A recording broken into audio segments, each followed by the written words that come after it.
Hi, welcome back, guys. This is your friend Caller. What if with another fiction? What if Deku journey to become green hair dragon? Now, before starting, please give this video a like and subscribe to the channel if you want more videos like this. Now, let's get into the fanfic.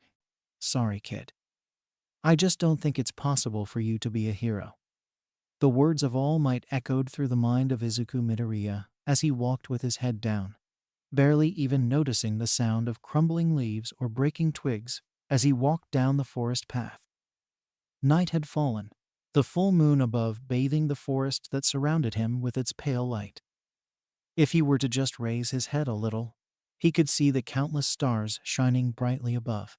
But that seemed impossible now as he dragged himself forward with his back hunched by the weight of his hero's rejection, as he continued to move with no real destination in mind.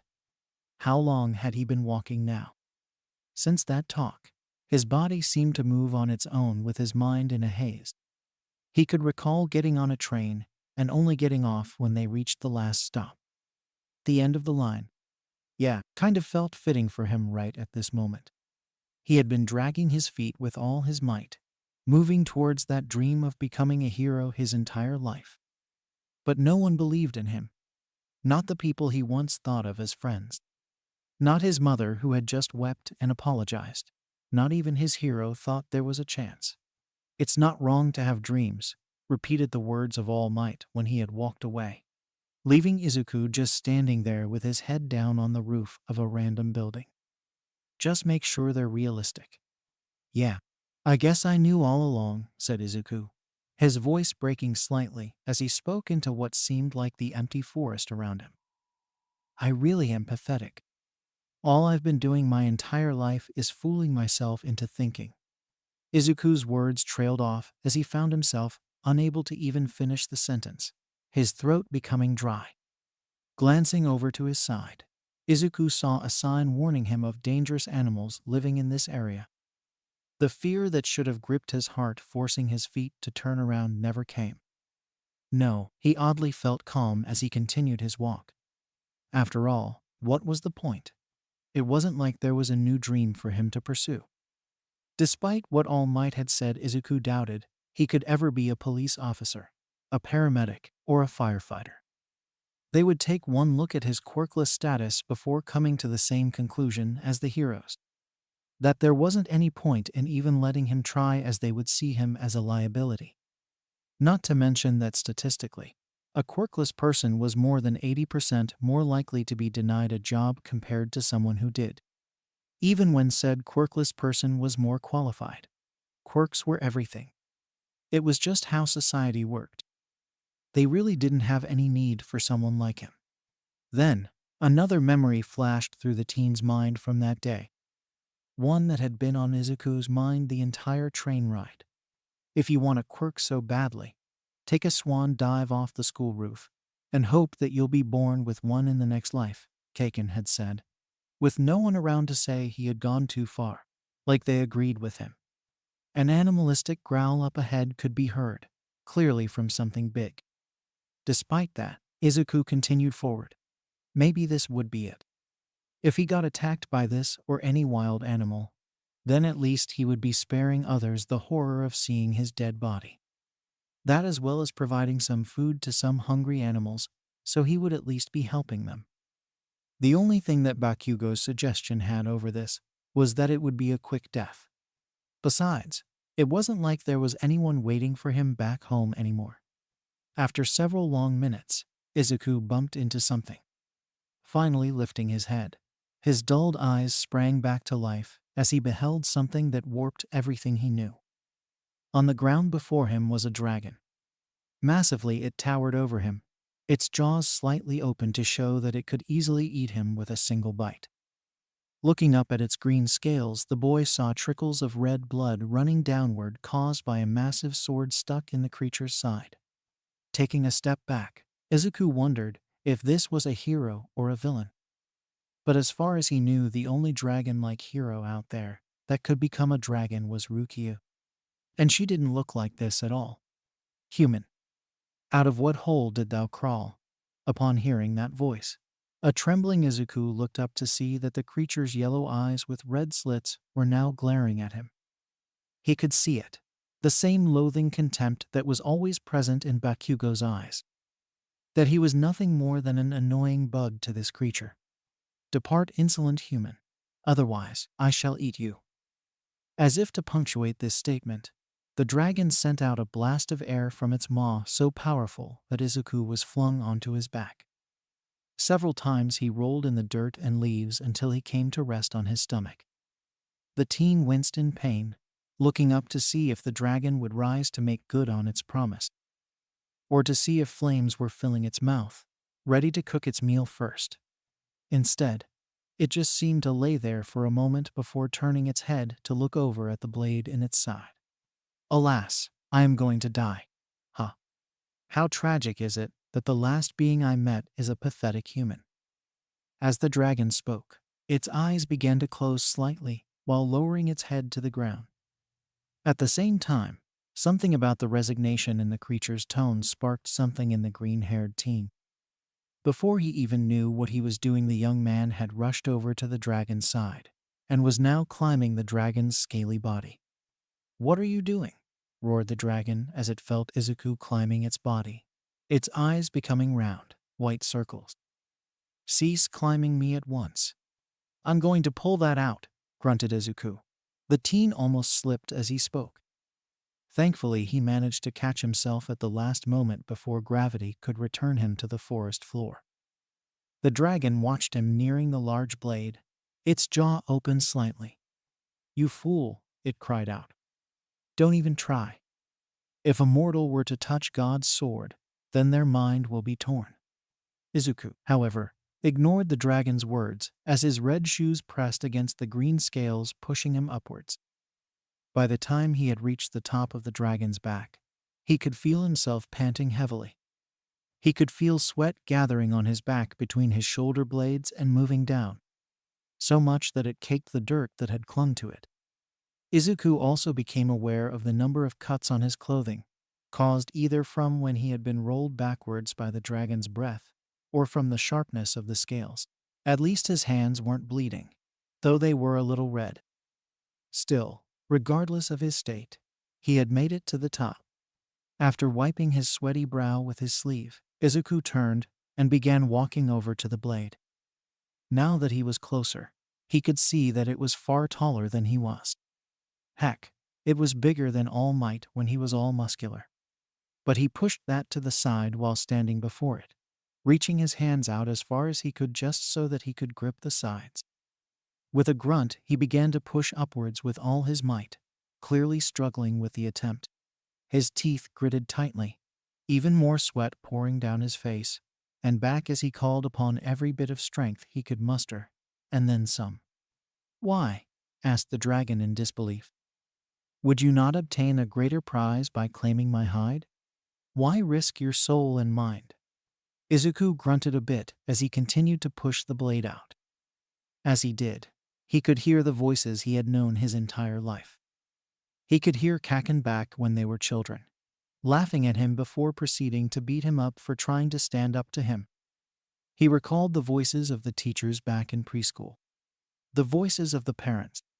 He remembered how Bakugo had lashed out at him earlier today, sending the poor boy out of his seat and screaming at him to not even bother trying to take the UA entrance exam, all while the class laughed at him and their homeroom teacher did nothing. Then came All Might's words once more telling him to be realistic. Izuku heard all of these things in his mind one after the other, putting him down and telling him to just give up. But Izuku's arms never loosened their hold on the blade as it began to budge. Rather, he continued with all his might. "Because you look like you need help," Izuku managed to say through gritted teeth. It was then that the sword finally exited the dragon's body as it flew up and into the air. At the same time, Izuku fell backward with a smile on his face, watching as the blade dissolved into stardust before hitting the ground with a thud. "I give you my thanks, human," said the dragon, its voice already sounding stronger. "Without your assistance, I would have died. Though you are still weak and inferior." Slowly, Izuku got into a sitting position with his head downcast. "Yeah, I get that a lot," Izuku replied. Suddenly, The dragon began to glow red so brightly that it caused Izuku to raise his head. The light was so bright that he had to raise an arm to shield his eyes. Like this, he could see that the dragon's form was no longer visible. Then the light began to shrink, compressing until it took on a more human shape. When it ended and the only glow came from the moon above their heads, a more human figure landed on the ground, causing Izuku to let out a cry as he quickly covered his eyes. "You're a girl?" screamed Izuku. "Yes, I am female," said the dragon plainly as she stood there. The dragon woman then raised one of her human arms, parting the brown cloak that covered her body and making Izuku panic more. "Though I detest using this form, I thought it would put your mind more at ease seeing something that would more resemble your—" "That's not the problem. You're only wearing a cloak," Izuku screamed, doing his best not to look. The dragon tilted her head to the side, her oddly shaped horns sticking out of her long flowing blonde hair tipped with red. Blinking her red and orange eyes that had slit like pupils, she looked down at the dirty-looking cloak that covered her form in confusion, while her thick green tail stuck out from the back. Clearly, she didn't understand what the problem was, or didn't care as moving slightly caused some of her form hidden underneath the cloak to be revealed to the boy. Honestly, she was more curious that he was making more of a fuss over this than seeing a dragon. As for Izuku, he did his best to hide his blush, while keeping his eyes focused above her neck. His tongue began feeling heavy at the thought that he was now talking to a girl. Sure, a girl dragon, but still a girl. Oh God, he had never talked to a girl before. "So human," began the dragon again as she sat on the ground. "Why are you up here in these mountains, and not with the rest of your filthy kind?" "Ah, why do you want to know?" asked Izuku, his blushing face slowly becoming more controlled. "I suppose I'm just curious and have nothing better to do to pass the time," replied the dragon girl with a simple shrug. Figuring that was the best answer he could get at the moment, Izuku began his story. How he had always wanted to be a hero, saving people with a smile on his face like his hero. However, when his doctor told him he didn't have a quirk, the world began telling him it was impossible. Starting with his mother. From there, he was seen as worthless. That's what the kids around his area used to call him, useless, and adults dismissed him just as easily.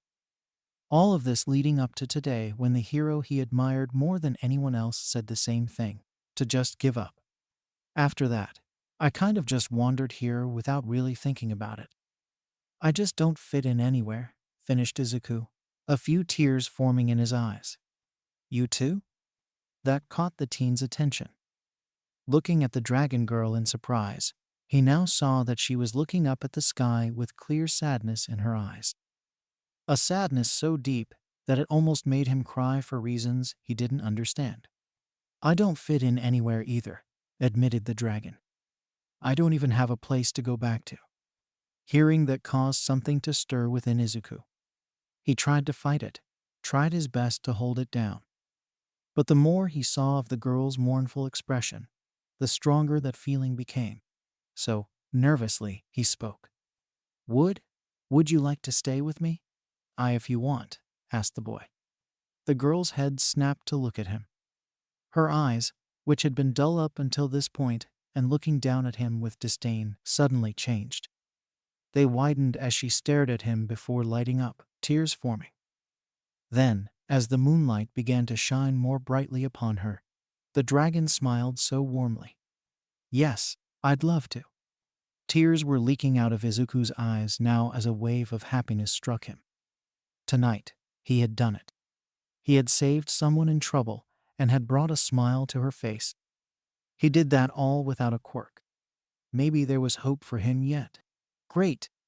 And don't worry about paying rent or anything," Izuku continued, waving his arms around as he spoke. "But if you want to help out, you can do some stuff around the apartment. Like a housekeeper or a maid. Just so you don't feel like why you're taking advantage of me." A maid? That caused the dragon to take on a look, as if she were remembering something before her eyes began to shine once more. The next morning, Izuku awoke with a start upon hearing a loud knock on the front door of the apartment, causing him to roll out of bed. Wincing in pain, the young man slowly lifted himself off the ground, while still feeling the effects of a lack of sleep. It was honestly a little hard to keep his eyes open, and kept feeling like his sense of balance was off. But despite this, he was still able to read the numbers on his all-night alarm clock, telling him that he still had about an hour or so before he would need to head out for school. Hearing the knocking continue, Izuku slowly dragged his feet out of his bedroom and towards the front door.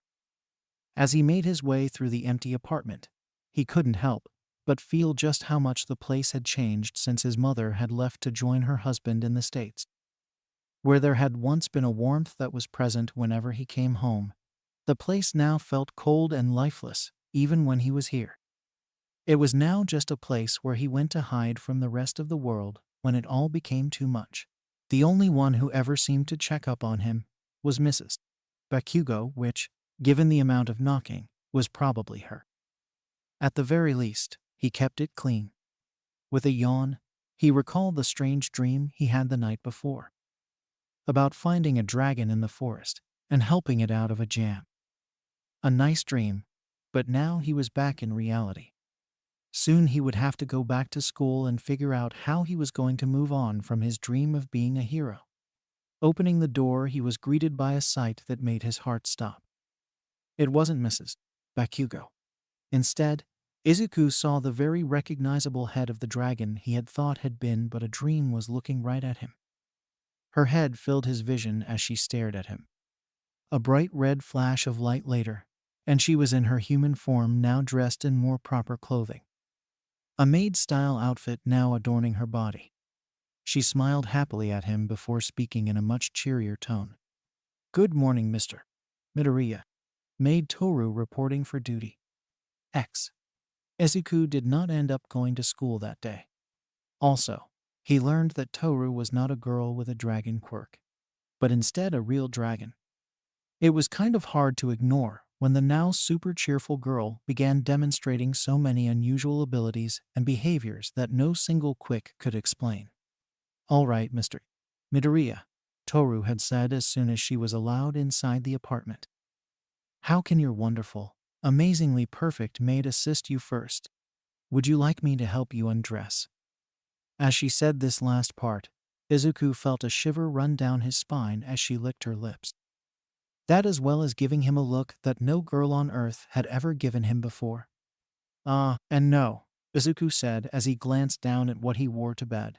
A green short-sleeved shirt and All Might-themed boxers. "How about you? Oh, clean up the living room." "Yeah, can you do that while I get changed?" "Oh, Mr. Midoriya, I'm good at cleaning," said Toru confidently as she placed a hand over her chest.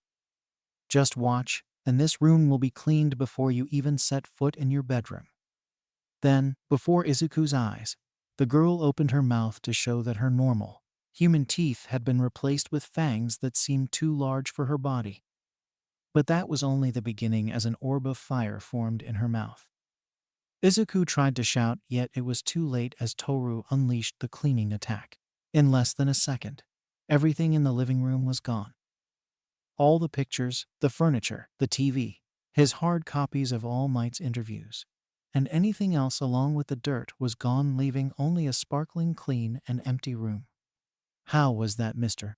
Midoriya?" asked a proud Toru. She then turned to look at her master, finding the teen pressed against the wall with his hand over his heart. "Mr. Midoriya, is something wrong? You look a little pale." "You destroyed everything," Izuku managed to yell out, somehow this being the noise that got his downstairs neighbors to pound on their ceiling. "One moment," Toru replied in a sing-song tone as she held out her hands. Before Izuku's eyes appeared two things that he had only ever seen in manga and read in light novels: magic circles. Both of them were red, and each one was just hovering there in front of Toru's outstretched open palm. Before Izuku could even think to ask anything, everything in the room began to slowly reappear, like they were fading back into existence. "You can bring it back," stammered Izuku, his heart racing while his mind tried to process how this was possible. Why, yeah, sure. Why not? Then, when he noticed Toru watching him expectantly, the teen managed to give her a shaky smile. Well, you cleaned the place, so. Ah, gee, good job. Oh, Mr. Midoriya, cried Toru, stunning the young teen as she placed her hands on her blushing cheeks. Since you, got that done real quick, how about you? Izuku words trailed off as he tried his best to think of what to ask the dragon woman next.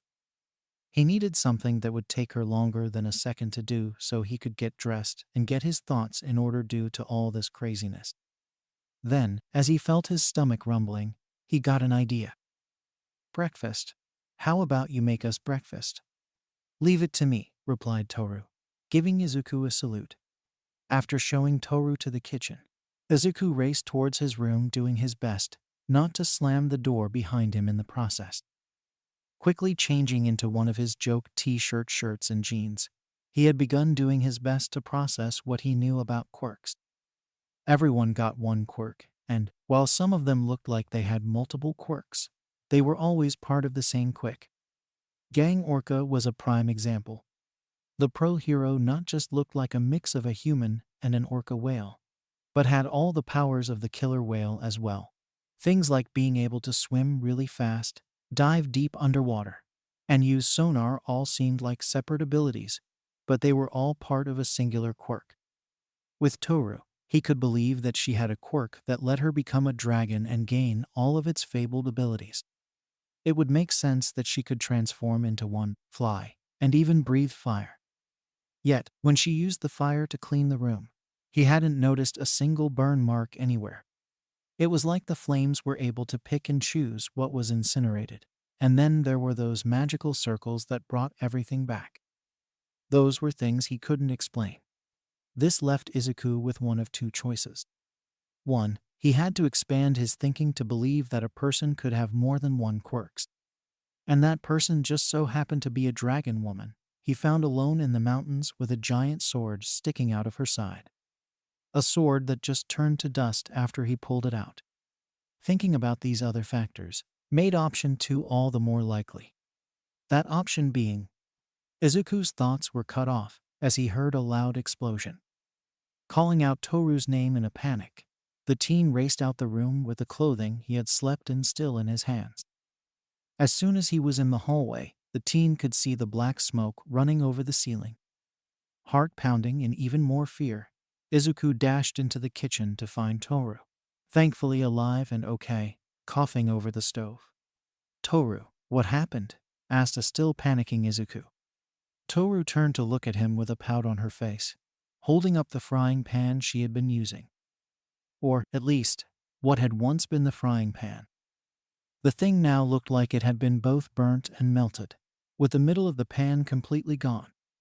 Slowly, Izuku's gaze shifted from the pan to the oven, causing his heart to stop. The surface of the stove was in a similarly bad state as the pan. It was charred and half melted down. Sorry, Mr. Midoriya, said Toru. I was worried that your pitiful human fire wouldn't be hot enough, so I decided to use some dragon fire. I ended up destroying the eggs I was making. As she finished saying this, she stuck out her tongue like she had made a silly little mistake that anyone else would have made. Then, she spotted his dirty clothing. Allow me to take care of that for you, Mr. Midoriya, said Toru, sounding way too excited to be doing laundry. In a flash, she crossed the small distance between them, taking his clothes from him before shoving them in her mouth. What are you doing? Yelled Izuku, watching as it looked like Toru was swirling his clothing in her mouth like mouthwash. Using my saliva to clean your clothing, she managed to say without opening her mouth. It didn't help that she was also blushing like crazy while beginning to sway back and forth. Izuku surprised himself by not fainting. After that, Izuku decided that for the sake of his own well-being, he would have to spend time showing the girl, who he now fully believed was a real dragon, her way around the apartment. Mainly, this consisted of showing Toru where all the cleaning supplies were located, how to use them, setting her own user account on his laptop, and reassuring her that the stove would be enough to cook their meals. He especially showed her how to use the washing machine. As the afternoon drew nearer, Izuku decided to show Toru around the neighborhood so that she wouldn't get lost. Not that it was hard, as the dragon maid clung to his arm tightly, as though they were a couple, the act causing his face to turn scarlet. Along the way, he spotted some workers at a maid cafe wearing the same outfit as Toru. I needed to know what was considered proper maid attire in this world, Toru had said with a giggle when he brought it up. So while I was flying, I spotted that place. I just sort of copied their uniform. At that, Izuku nodded, as he didn't have any issue where she got the outfit as long as she didn't steal it. And while he would never say it out loud, as it was far too embarrassing, he thought it suited her. As the pair turned a corner, they were greeted with a sight that made the young man's blood run cold. There, in the middle of the street, was a figure that was forever burned into Izuku's memory: the sludge villain. Just looking at it brought back phantom sensations from yesterday. The green-haired teen trembled as he perfectly recalled the feeling of that green substance sliding over his body, restricting his movements before forcing its way down his throat. That sickening, mocking smile the villain gave him while thanking his victim and calling him a hero. The look in that monster's eyes that delighted in picking on someone who was helpless. When Izuku had shown Toru how to use the computer, he searched out one of his favorite hero news sites to use an example. It was there that he had read about the fate of the villain. Somehow, he had managed to escape from All Might after their talk. Even more surprising was that the villain had come across Bakugo, holding the teen hostage. Thankfully, a hero managed to show up in the nick of time, with a quick suitable to deal with the sludge villain. In the end, Bakugo was freed, and then rushed to the hospital, where he was reported to make a full recovery. As for the villain, he had managed to escape the heroes by fleeing into the sewers. Now, it seemed like the villain was doing the same thing again. As people ran past the pair, Izuku could only stare at the sight before him. There, within the hold of the sludge villain, was the man Izuku had met the prior morning during MT Lady's debut. The man with the weird antennae on his head that had called him a fanboy. He was now suspended in slime, nothing more than hostage, as the villain broke every ATM and vending machine he saw. A few police were on the scene, doing what they could to keep others at bay while trying to contact a hero. No doubt this was very recent. "Excuse me, Mr. Midoriya?" came Toru's calm yet slightly confused voice, breaking his attention from the disaster before him. "Isn't our destination just down the street? If we want to make it there before the lunch rush, shouldn't we continue?" Izuku could only look at Toru at that moment, shocked by what he was hearing. But what he saw was simple confusion, as though she didn't understand the significance of what she was seeing. But then again, she did come from a different world. "There's a villain attack going on," managed to say. "So until a hero shows up to deal with it." "Then would it be all right if I dealt with this matter?" asked the dragon maid, sounding a little more cheerful, like she was eager to help. "It would be no trouble at all." Izuku felt his throat go dry as he knew he should tell her not to. That they had to wait for the heroes to show up and let them deal with them. That they would get in trouble if they tried, since neither of them had a license. And that was something that Izuku didn't want for Toru. For her to get in trouble while he just stood there on the sidelines. Then, he glanced back at the sludge villain. Or, rather, the innocent hostage still in its grasp. He could still recall what it felt like when he had been in that situation. How it felt like he was going to die at any moment. That look in their eyes. "Okay," Izuku relented. "Please, be careful." "Right." With a salute, Toru seemed to blink out of existence before appearing right in front of the sludge villain. The living pile of sludge barely had a chance to look down before Toru flicked a single finger at its chest, instantly causing it to splatter as the hostage fell to the ground. It had all been done so effortlessly that Izuku's eyes widened in wonder and excitement. So much so that he was still beaming as his new maid returned to his side. "That was so amazing," cried Izuku, his hands balled into fists in excitement. "Toru, You could be one of the greatest heroes in the world with power like that. Oh, Mr. Midoriya, cried the dragon maid as a blush appeared on her cheeks. Her hands reaching up to cover them, she began to sway back and forth. Please continue to praise and flatter me, even for something as minor as taking down such an inferior being as that. By that time, a crowd of onlookers who had stayed in the area began to encircle the two, while the police went to work cleaning up the scene. For the next several minutes, Toru was showered with praise from the crowd, which she took in stride, laughing about how it wasn't a big deal. Then, before they could leave, a few of the officers approached Toru. After talking to her for a moment, it was clear that she didn't have a hero license. But seeing as no heroes showed up to help as well as this, was the first time she had done something like this. They told her that they would look the other way this time. Hearing that, Izuku let out a breath he hadn't known he'd been holding as the police walked away. Grinning, he turned to look at his new maid. You did great back there. Though, I wish I didn't have to make you do it. Oh, Mr. Midoriya, said Toru, the giddiness from earlier still in her voice as she spun around. There is no need to trouble yourself over such minor inconveniences. Not when you have a superior being such as myself as your personal maid. It's well. Izuku paused for a moment, trying to figure out the right way to say this. As the teen collected his thoughts, Toru kept her eyes on him with a smile on her face, while ignoring the people around them. Okay, I'm glad that that man got saved, he finally said. And that's the most important thing. It's just that I still feel like I'm using you to do the things I wish I could do myself. Toru blinked at that for a moment before a look of understanding filled her features. Oh, I see, the dragon maid replied, pounding a fist into her other open-palmed hand. You wish to smite that pitiful fool yourself. I understand. There is a certain joy that one feels when obliterating others with your own claws. Well, I wouldn't put it like that. For a moment, that was all Izuku could say as he looked away with a forced laugh. Scratching the back of his head, he couldn't help but think that Kacchan would have agreed wholeheartedly with the phrasing of that statement. Well, as your loyal, beautiful, and most amazing maid in the whole wide world, it is my duty to help you then, said Toru, her statement surprising and confusing Izuku. However, he didn't have a moment to ask what she meant by that as she grabbed his wrist to begin dragging him from store to store as they began what could only be called whirlwind shopping.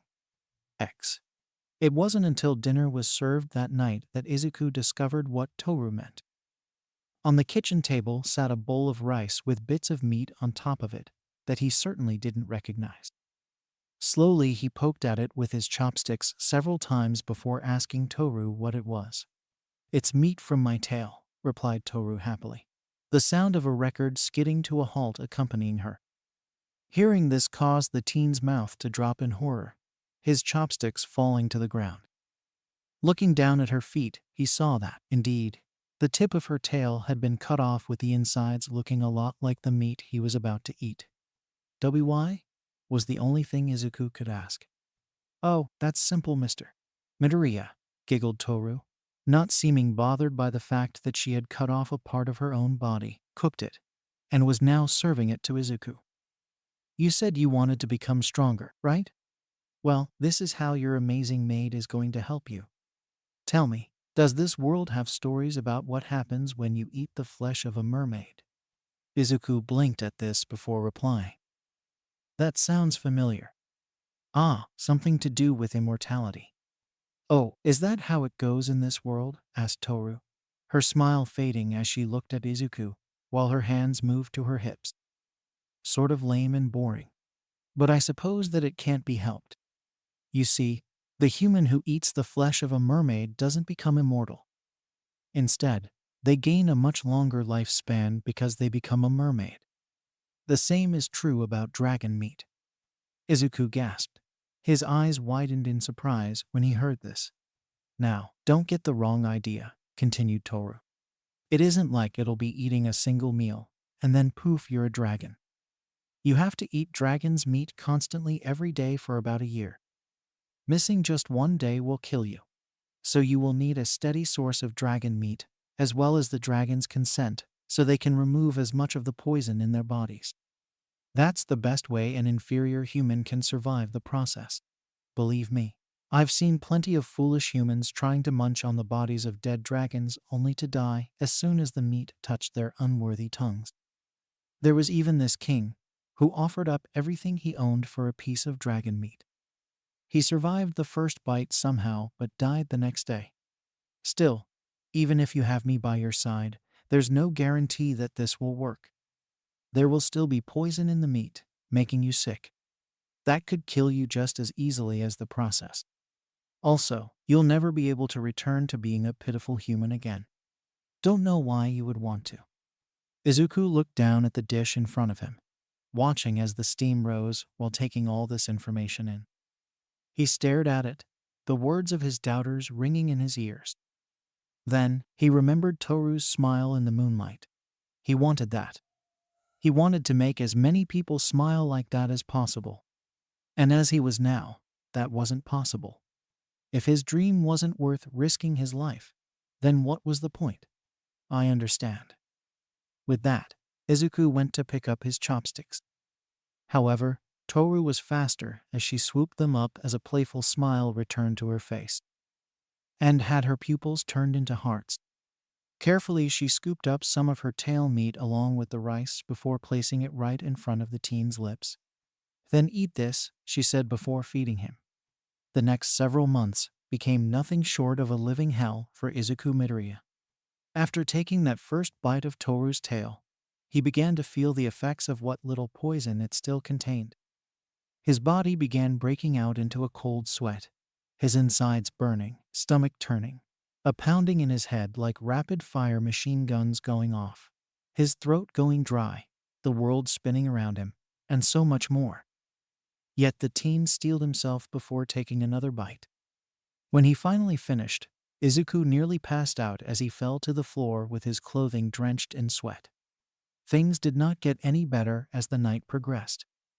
Laying on his bed, Izuku found it nearly impossible to fall asleep, spending the majority of the night tossing and turning on the bed. There would be moments when he felt like there was an inferno raging just underneath his skin, forcing him to toss off his blankets. Then, in the next moment, his entire body would feel like he had been walking in a freezer for the last several days despite being covered in sweat. Pain would shoot through his gut, forcing the teen to arch his back while screaming in pain. Sometimes the pain would almost paralyze him, making it so that Izuku could barely move his arm to clutch his chest as he screamed to the heavens. When daylight finally peeked through his curtains, Izuku was in a sorry state as his hair was matted with sweat, while his eyes looked bloodshot with heavy bags underneath them. But despite this state, he felt glad that he didn't need to face it alone, as Toru had been by his side the entire night. In fact, he knew within his heart that had she not been there, he would not have survived this first night. Though tears swelled in the teen's eyes when Toru brought him some soup with her tail meat mixed in, the teen soldiered on and ate it. Needless to say, Izuku did not end up going to school that day. On the second day, a trembling Izuku managed to finally get some sleep, though it felt like he had only closed his eyes for a moment. When he opened them, standing over his bed with a concerned look on her face, was Mrs. Bakugo. Well, her along with two semi-transparent clones of the woman that were rotating around her. But he was pretty sure he was just seeing things. "Kid," began Mrs. Bakugo, a worried look on her face. "You look like shit." To that, Midoriya just gave a small smile as he didn't have the heart to argue with her. Partly because he didn't think that she would believe him if he said it wasn't so bad when he was in the middle of a puddle of his own sweat. And partly because his throat hurt from so much screaming the night before. After that, Mrs. Bakugo walked out of his room without another word to him. Toru, on the other hand, she had a lot to say to. And he could hear everything that Mitsuki Bakugo said, as Izuku felt like the entire building could hear her given how much she was shouting. The mother of his childhood friend bully wanted to know who the hell she was, which was then quickly followed by demanding that Izuku be admitted to a hospital and see a professional. and given some of the curses that followed. He had assumed that Toru said no. Hearing that caused a few tears of happiness to roll down Izuku's face, knowing just how much the woman cared about him. Though you would have a hard time telling, as they were mixed with his tears of pain, brought on due to the renewed pounding in his head caused by all the yelling. In the end, Mrs. Bakugo relented, most likely satisfied that Izuku had someone looking after his well-being 24/7. Though she did say that she would be coming by to check on Izuku. And she demanded that Toru promise to call her if Izuku's condition worsened before taking him to a hospital. Needless to say, Izuku didn't go to school that day either.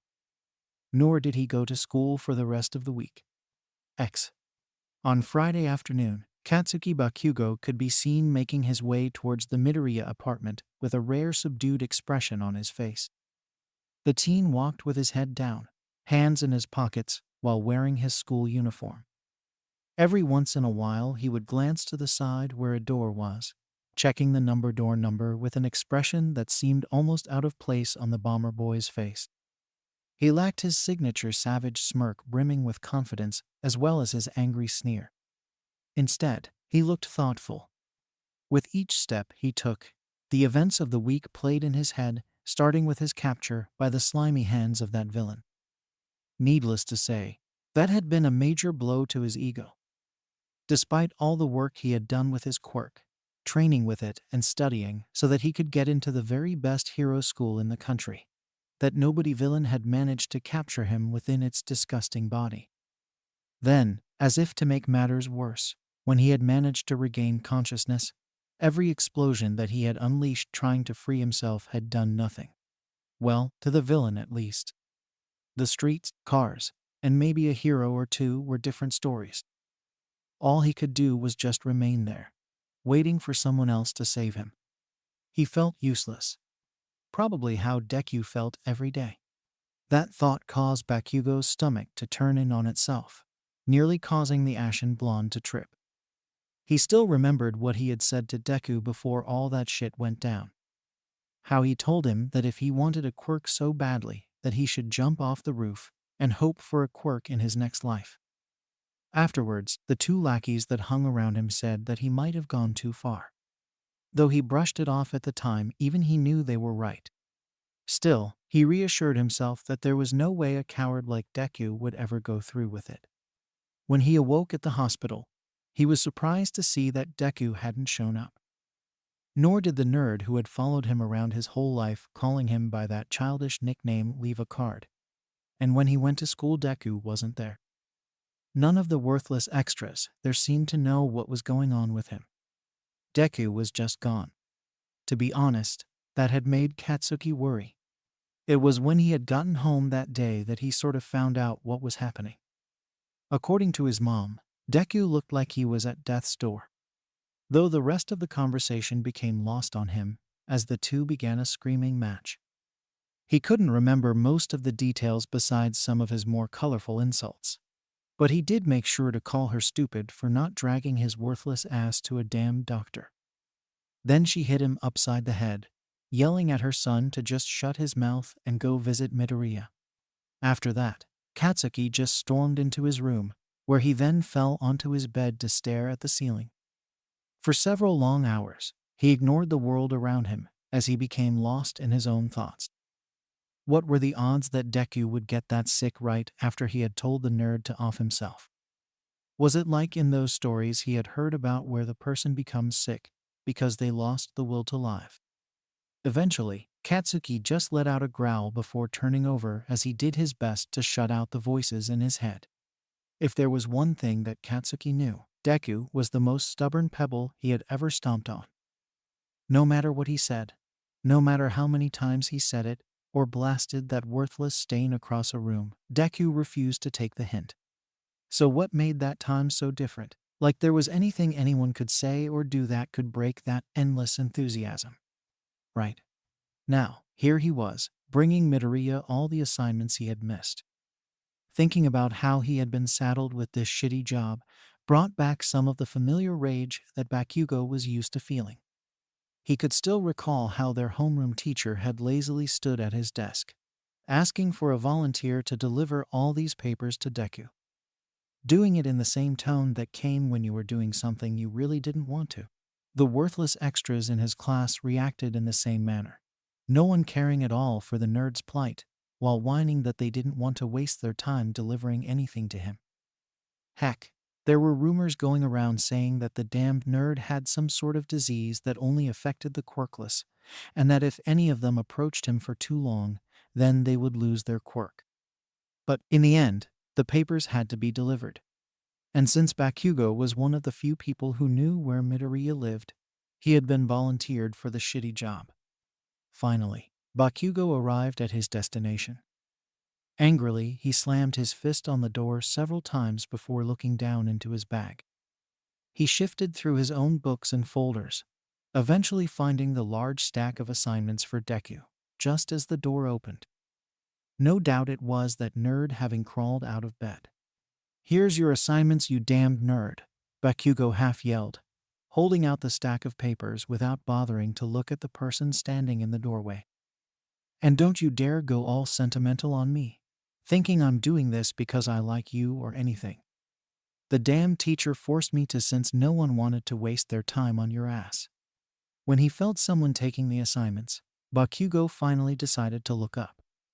It was then that his eyes widened, taking a few steps back as he beheld a woman with horns sticking out of her blonde hair and wearing a shitty cosplay maid outfit. As she gave him a confused look, tilting her head to the side as she did so, 1,000 questions ran through Bakugo's mind. Who was this? Is she some sort of helper that liked to dress like this? Or did that shitty nerd have some weird tastes beyond heroes? Why hadn't the old hag told him about her? Wait, maybe she did, and it was lost during all of the yelling. Then, the shitty maid said something that caused Bakugo's thoughts to come to a halt while, in the background of his mind, he could hear shattering glass. "Are you what they call a tsundere?" she asked. "Because Mr. Midoriya is mine." And, with that, the girl closed the door right in Bakugo's face. As time went on, Izuku's presence at school was sporadic, to put it lightly. Entire weeks would go by with the green-haired teen's seat being vacant. Then, out of the blue, he would appear in class still looking like death had its side to his neck before then becoming absent the following day. When he did show up, the green-haired teen was not met with any empathy from his classmates. Instead, the mocking laughter returned, asking how he could ever be a hero when he could barely make it to class. Thankfully, his studies did not suffer too much as Izuku studied like never before, using it to distract from the constant pain he felt.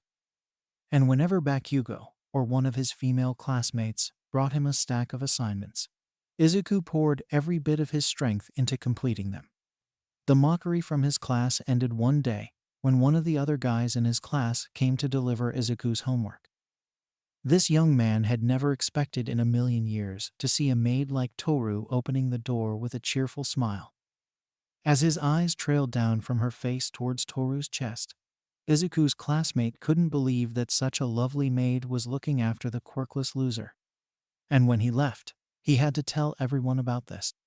Thus, after that day, whenever their homeroom teacher asked for a volunteer to drop off stuff to Izuku, there was usually a fight amongst the guys. This eventually led to some interesting situations. "Come on, man," said Naga, the teen grinding his teeth as he spared to glance away from his comrade in crime to look up and down the walkway. "Hey, don't rush me," snapped Aoki as he knelt in front of the door leading into the Midoriya residence. His eyes were focused on his work, tongue sticking out slightly as his hands moved the tools that would pick the lock on the door. Though, despite what he said, the teen knew he had to move a little quicker. There was only so long the two of them could be seen on this walkway in their Alderajur high uniforms before someone becomes suspicious. "Man, this better be worth it," said Naga as he continued to keep a lookout. If a hero or officer spotted them, the first thing they would wonder was why were those boys not in school before approaching them. "Are you sure she lives here with the quirkless freak?" "Pretty sure," responded Aoki. "I've been checking this place out." That maid never leaves at the end of the night. Meaning she's most likely a live-in maid. Man, I wonder what cup size she is. Probably D or bigger, Naga said, a smile creeping onto his face. We'll figure it out after we nab some of her bras and panties. Man, we are going to be legends after we show them to the guys at school. Not to mention trashing that hero nerd's room. Hey, Aoki half yelled, shooting a glare at Naga. Check the goods out first. We might be able to sell some of that stuff on eBay for some serious cash. That got a laugh out of the two. Little did the two delinquents know that both Izuku and Toru were seated in the living room, their heads turned towards the door with exasperated expressions on their faces. Both the dragon maid and her master could hear everything that was being said by the two who were both too close to the door and not being as quiet as they should be. Izuku, who was propped up on the couch waiting for his bed sheets to finish drying the old-fashioned way, let out an annoyed sigh at what his classmates were planning before reaching off to the side where he phone lay. But before he could call the cops, Toru stood. There's no need to trouble yourself, Mr. Midoriya, she said, while tilting her head to the side and smiling. Allow me to take care of this minor inconvenience. Okay, said Izuku, leaning his head back and closing his eyes. As soon as he said that, Toru grinned wickedly as flames seemed to dance around her. Her mouth opened, revealing the wickedly sharp fangs, while her eyes now held a bloodthirsty look. As she raised one of her hands, the fingers becoming sharpened claws underneath the fabric of the gloves, Toru promised that she would make them pay. Not just for the slight that these pitiful, inferior humans planned to do onto her, but for insulting Mr. Midoriya. For that grave sin, she would see them both flung into the deepest bowels of hell before she personally sliced through their souls. Then she would. Just don't kill them, added Izuku after a moment, not even bothering to open his tired eyes. At his words, Toru deflated back into her normal human appearance. Fine, Toru said, sounding disappointed as she walked towards the door with her back slumped. At the same time, Aoki grinned when he heard the familiar click of the lock being opened. Giving a thumbs up to his classmate, he stood up while holding onto his lock-picking kit in one hand, while the other went to his back pocket to pull out a mask. Seeing this, Naga did the same. However, before either of them could put on the masks, the door to the apartment opened. Normally, in a situation like this, the teens would have to quickly choose between one of three options. Talk their way out of the situation, overpower the person standing before them, or just run. Yet what they saw caused all of the mental processes to come to a grinding halt. There, filling the entire hallway before them, was a dragon's head. It stared at them, blinking with one of those weird dual eyelids that they learned about in class, but never really paid attention to. Then it roared. The force behind the noise was so powerful that it pushed them backwards, their backs pressing against the railing as droplets of spit, the size of ping-pong balls, collided with their faces. When it was over, the two terrified teens ran screaming as Toru closed the door. Later that day, Toru heard an interesting rumor from some of the other tenants. Apparently, two middle school students had run up to a police officer saying there was a monster living in the building. While at first the officer was alarmed by just how frightened and panicked the two were, he eventually noticed the masks the boys had in their hands as well as a lock-picking kit. Both of the students were then detained on suspicion while the police checked security footage, finding both of them trying to break into an apartment, though they did not find any monster. A few weeks later, Izuku found himself dragging his feet home after one of his rare returns to school. Despite having the strength to go in today, his skin was still ghostly pale, and he had suffered various temperature flashes throughout the day. One moment he would be sitting there, shivering from head to toe as he felt like he was standing in the middle of a blizzard wearing only his boxers. Then, in the blink of an eye, he felt like he was standing next to a lava flow, wearing his heaviest winter clothing. At the very least, he hadn't vomited yet.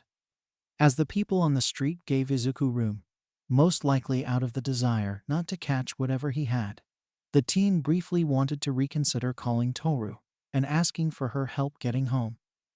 However, that idea was quickly squashed since he was still mad at her for the heart attack she had given him yesterday. Honestly, things had been going pretty well with Toru. Every day, she was understanding more about this world and using the tools man had made. Yet, there were times when she slipped up. Yesterday had been one of those times. Toru had been doing laundry, briefly holding one of Izuku's shirts as she stared at it while panting. It looked like she was about to put it in her mouth again until she noticed Izuku standing on the opposite side of the room, staring at her as he used the wall beside him for support. Thankfully, Tohu backtracked on her odd desire to clean his clothing in that fashion and instead opted to let them fresh air dry. The only problem was that it was cloudy, meaning it was bound to take longer. Her solution: leaning out the window before firing off 3 or 4 dragon breath lasers right into the clouds, clearing the sky instantly. How could Izuku not have a heart attack? Fearing that she might have hit a plane and become a villain. Maybe I'm being a little too harsh with her, relented Izuku.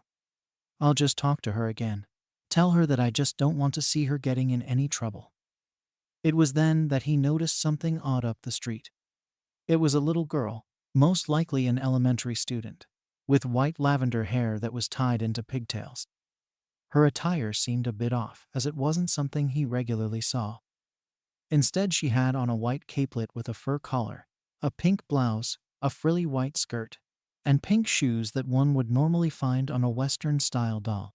Though what made her really stand out were the horns on her head, along with a tail that had what appeared to be a ball of fluff at its end. To make matters stranger, the girl was walking up to random people and objects, giving them a brief sniff before moving on to the next.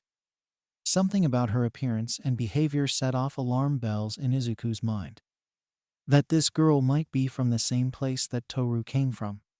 But what were the odds? For all he knew, all of this could be explained away as part of her quirk. Then, the little girl spotted him. She stared at the freckled-faced teen for a moment before speed walking over to his direction, grabbing his pants leg before sniffing.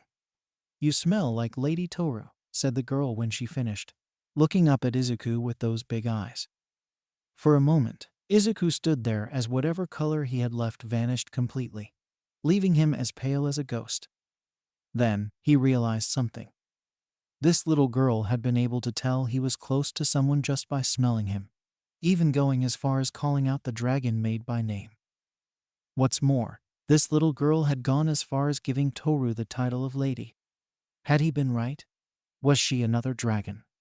Well, began Izuku, hoping to figure things out in a civilized manner. However, before he could, the little girl began pounding her tiny fists against his chest. "Let Lady Toru go," she yelled at the top of her lungs, drawing the attention of several people passing by. "I can smell her all over you. You seduced her into staying here, you playboy, incubus."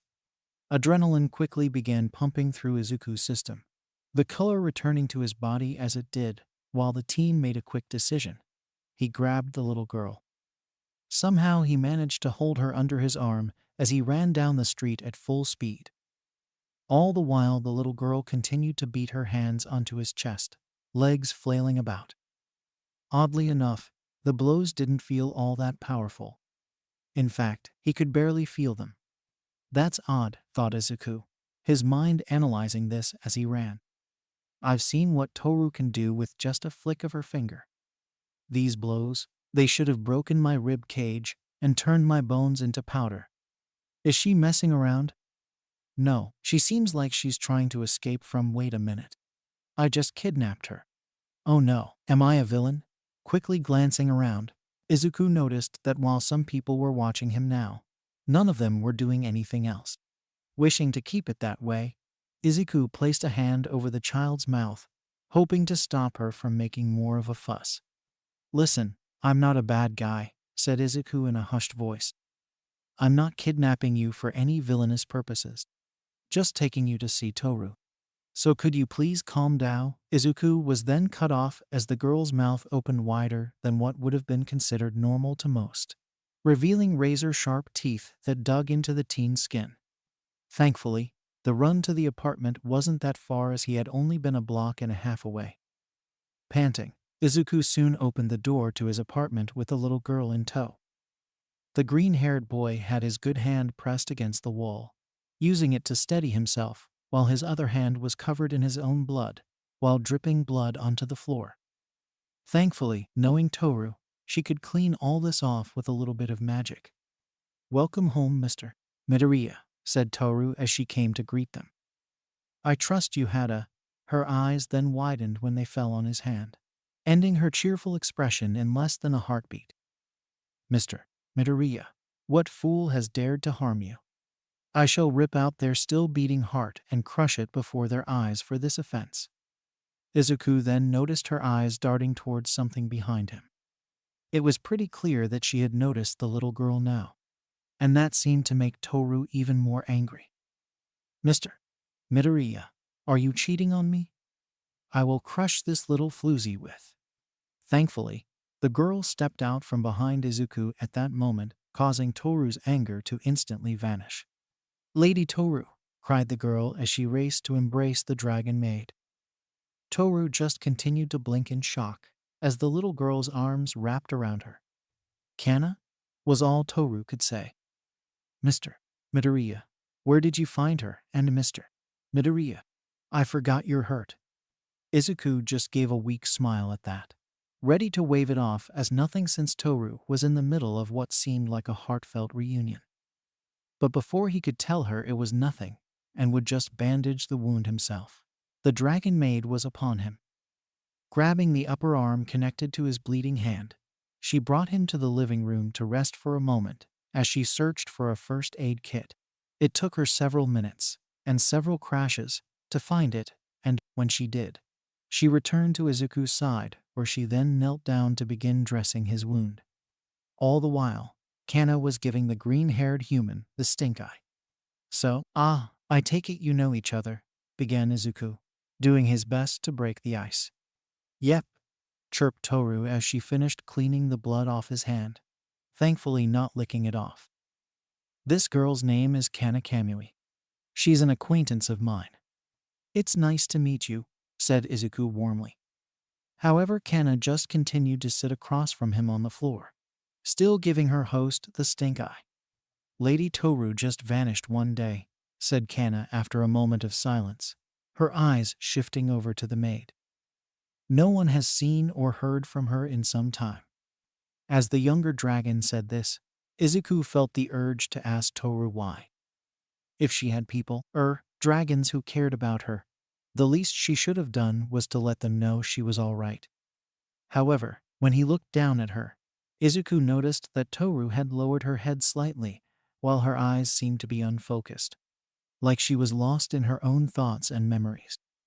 As he looked at his maid, Izuku remembered that night they had first met. How wounded she had been, left alone.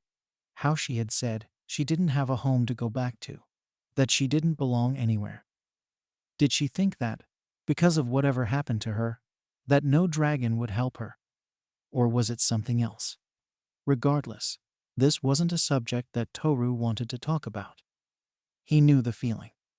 Izuku was willing to bet he had the same look on his face whenever his mother asked him why he had burn marks on his clothing during his early childhood. He didn't want to voice how the person he had always viewed as amazing had been treating him. Not wanting to hear how he shouldn't hang out with Kaken. So, he did what he had done back then. Changed the subject. "So Kana," began Izuku, gaining both girls' attention. "Why were you wandering the streets sniffing things? Were you looking for Toru?" That earned him an affirmative nod from the white-haired girl.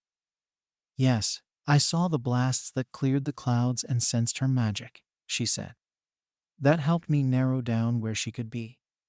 After that, I decided I should try picking up her scent." "So you were just sniffing everything hoping you could find her?" asked Izuku. "Yes," said Kana again before a disgusted look appeared on her face. She then began holding her nose as if thinking about something brought back the phantom scent of the thing. "Your world has many weird people." Her attention then shifted back to Toru. Lady Toru, why are you dressed like that? Please, come home with me. I need you.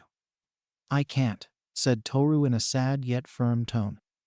Then, in the blink of an eye, her tone shifted into her normally energetic one as she gestured to Izuku.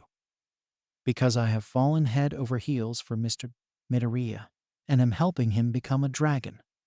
Toru, yelled Izuku, his face turning scarlet at the dragon's proclamation.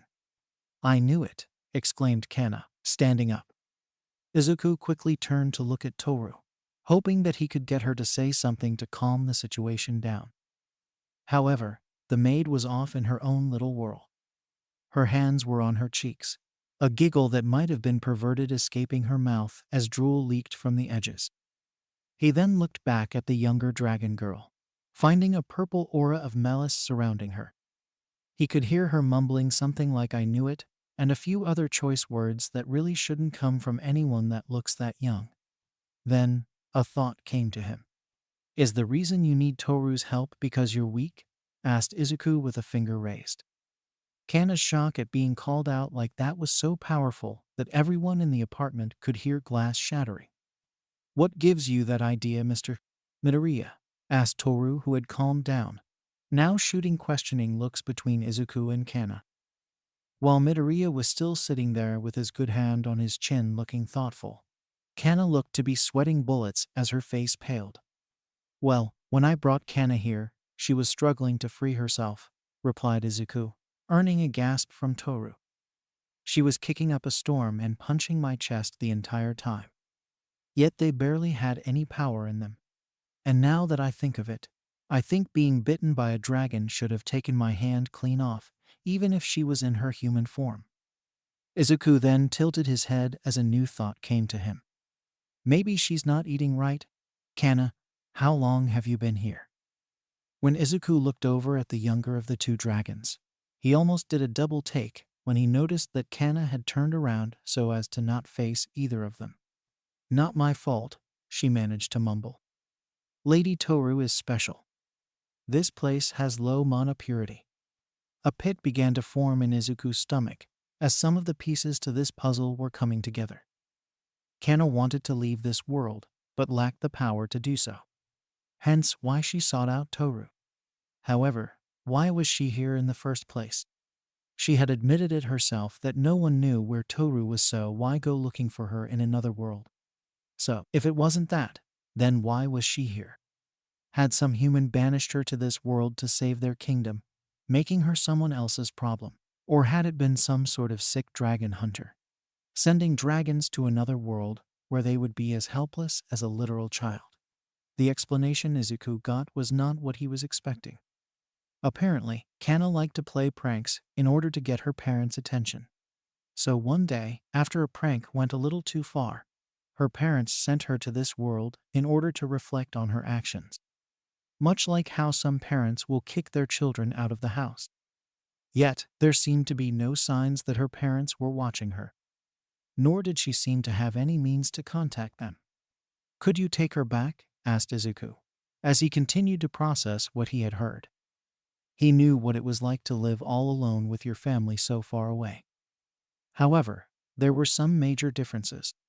His mother had wanted Izuku to come with her to America and live with a man whose face he couldn't even remember. But he had refused, stating he still wanted to try and get into UA. While his mother never believed in this dream, she had relented and was still sending him money to live, which was far more than what Kana's parents were doing. Sadly, it would be no use, replied Toru with a shake of her head. If her parents are determined to have Kana reflect on her actions, they would no doubt just send her right back to Earth. So it would be pointless to even try. Nodding in understanding, Izuku turned to look at Kana to see something that made his heart clench. The little dragon girl just sat there, crying as all hope left her eyes. In that instant, Izuku found himself back on that roof, with the one hope he had walking away. So, would you like to stay here? He asked. There was no way Izuku would ever allow someone to go through what he had. To have your last hope crushed before being left on that metaphorical roof all alone. That was something that was far too painful for anyone to go through, especially a young girl. In return, Kana just stared at him dumbly, though some of the light in her eyes began to slowly return. "Why you're trying to deceive me," she said. "This is some sort of trick." "Not at all," said Izuku with a shake of his head. "If you want, you can stay here with me and Toru for as long as you need to. No strings attached. Just, don't let people around here know you're a real dragon." Seeing the light returning to Kana's eyes, he held out his hand while smiling warmly. The next thing Izuku knew, Kana had moved past his outstretched hand before wrapping her arms around his body to begin crying into his pant leg. "Just remember, Mr. Midoriya belongs to me," added Toru. X. "All right, class, settle down," came the voice belonging to Bakugo's homeroom teacher as he entered the room. As the rest of the extras in class stopped making so much damned noise, Bakugo remained as he was, leaning back on his seat, arms folded in back of his head. His eyes were closed, knowing that whatever the man was about to spew would be barely worth his time. The explosive teen knew his grades were top of his class, already knew all of the upcoming events, so whatever this man was about to say would be white noise for him. There was only one exception. No doubt he would be begging the class to drop off assignments to that shitty nerd Deku. "First off, as of today, Izuku Midoriya will no longer be with us," said the teacher, his voice sounding only mildly happy. No doubt glad to not have to pull teeth trying to get someone to deliver assignments to the quirkless student.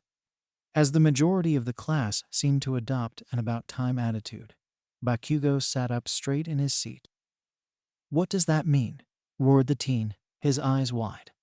"It means that Izuku Midoriya is no longer a student at this class," replied the teacher offhandedly. "That was all I was told." And with that, the man went on discussing other things. Not that Bakugo was paying any attention to that, as an almost alien emotion filled him. So alien that Bakugo didn't know what he was feeling as he glanced over at Deku's empty seat. The green-haired nerd had been the one constant in his life, like a shadow that no matter what he did he couldn't get rid of. Bakugo had always believed with his whole heart he would be glad for the day he would no longer have to deal with Deku. That when he went to UA, he would never see that mess of green hair or hear the name Kaken ever again. Well, until the shitty nerd found himself in trouble and Bakugo was the hero saving his worthless ass. But now that it had happened so suddenly, as Bakugo continued to stare at the desk, he couldn't help but wonder what had happened. Was it Deku's illness? Had it finally become so bad that he was taken to a hospital? Or had he been sent away to a specialist? Movement in his peripheral vision caught Bakugo's attention. Turning his head slightly, he noticed that he wasn't the only one looking at the desk. The two extras that followed him around, the ones who had been there when he had thrown Deku's notebook out the window, were looking at the desk as well. However, their faces seemed to have paled. They also seemed to look worried. It wasn't until their eyes met that Bakugo realized what they were thinking, causing the ashen blonde to turn and look away. "No way," he thought to himself, grabbing a hold of his pencil before squeezing it. He wasn't worried or anything like that. Heck no. The pencil was just pissing him off. That's why he was squeezing it like he was trying to wring its non-existent neck. There's no way Deku would jump. Not after all this. Unless they told him he was never going to get better. Or that whatever the fuck he has will put him 6 feet under. Meaning that Bakugo's eyes then suddenly widened as he realized where this train of thought was going. Grinding his teeth, the angry teen increased the pressure on his pencil, causing it to snap in two. What the fuck am I thinking about? That shitty nerd has gotten bad news since he was 4. There's no way he would take his life now. His mom probably finally dragged his unconscious ass with her to the States. With that, Bakugo took a deep breath as he slowly began to feel more like his old overconfident and angry self.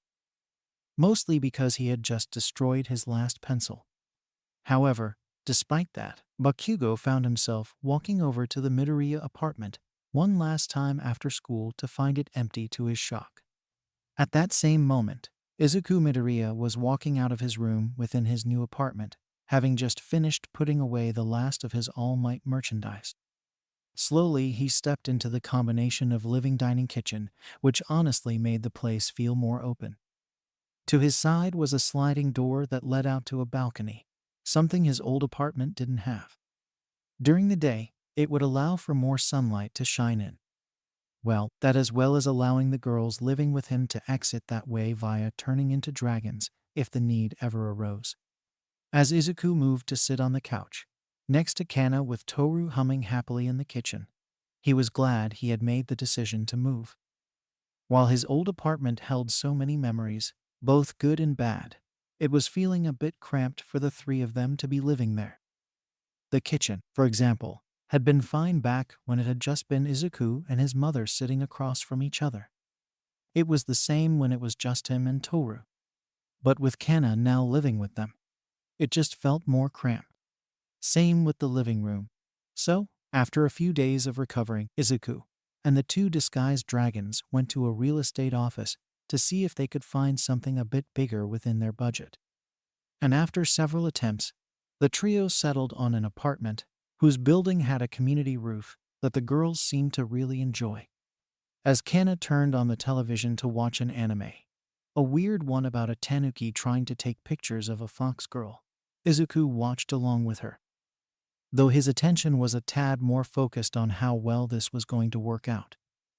Other than the community roof, both Toru and Kana got a larger room for themselves to share.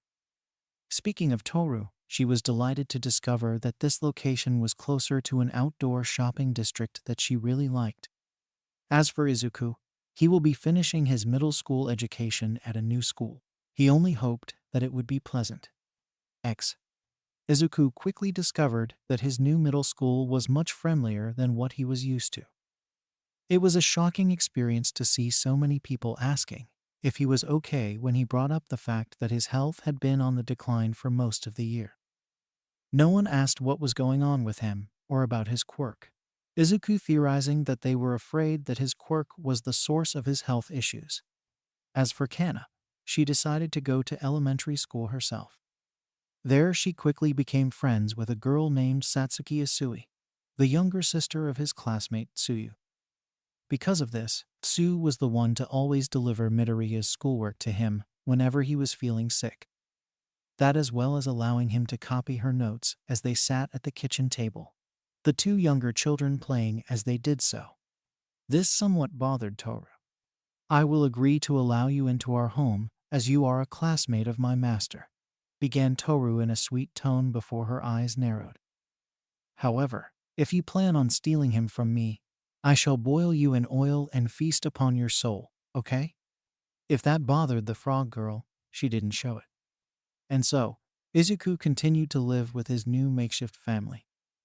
As time went by, the negative effects of Toru's tale began to lessen. He found himself in a lot less pain after consuming it, able to sleep without incident. What's more, the normally timid teen celebrated the fact that he was calling off from school far less.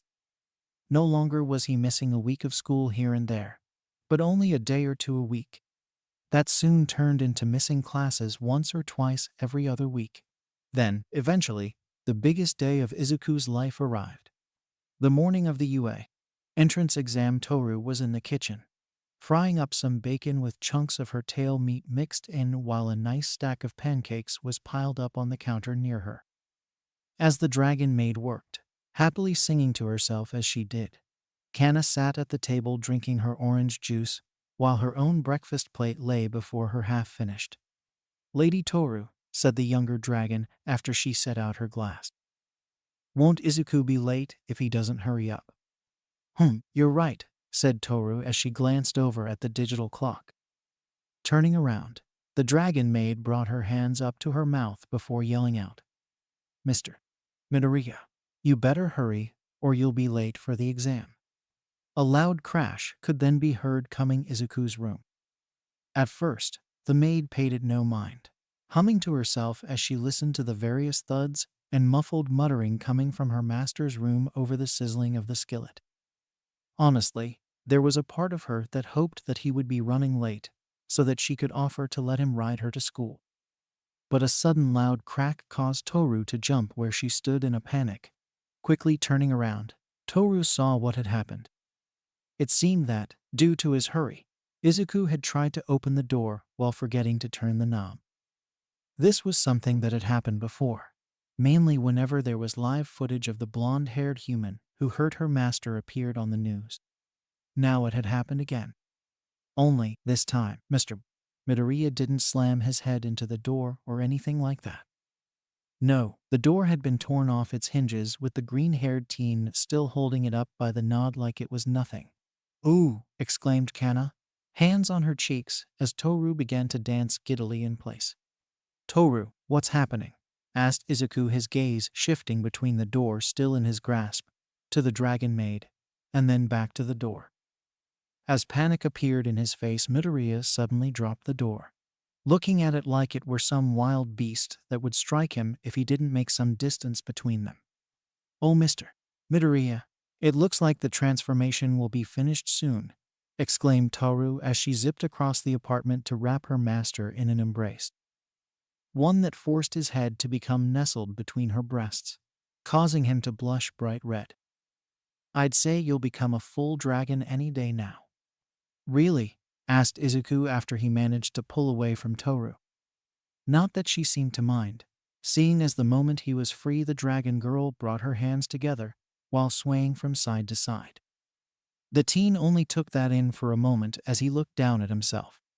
He seemed, well, rather normal. Maybe a bit thicker in the arms and legs, but that was it. His skin hadn't turned any different color, nor had scales appeared.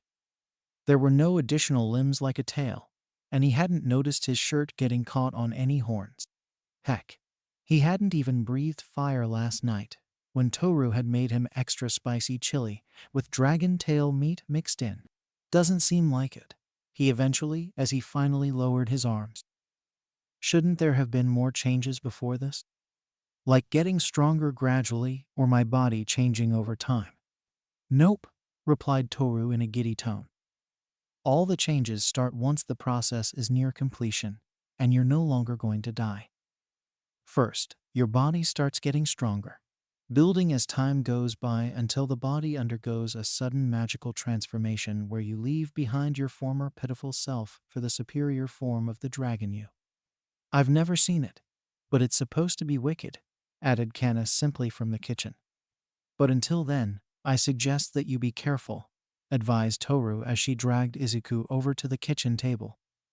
Once he was seated, the blonde dragon girl continued to talk as she served him his meal. "Your strength will be in a constant state of flux as it continues to grow stronger. Simple things like opening doors will constantly take a bit more concentration. Well, unless you wanted to destroy those poorly constructed objects.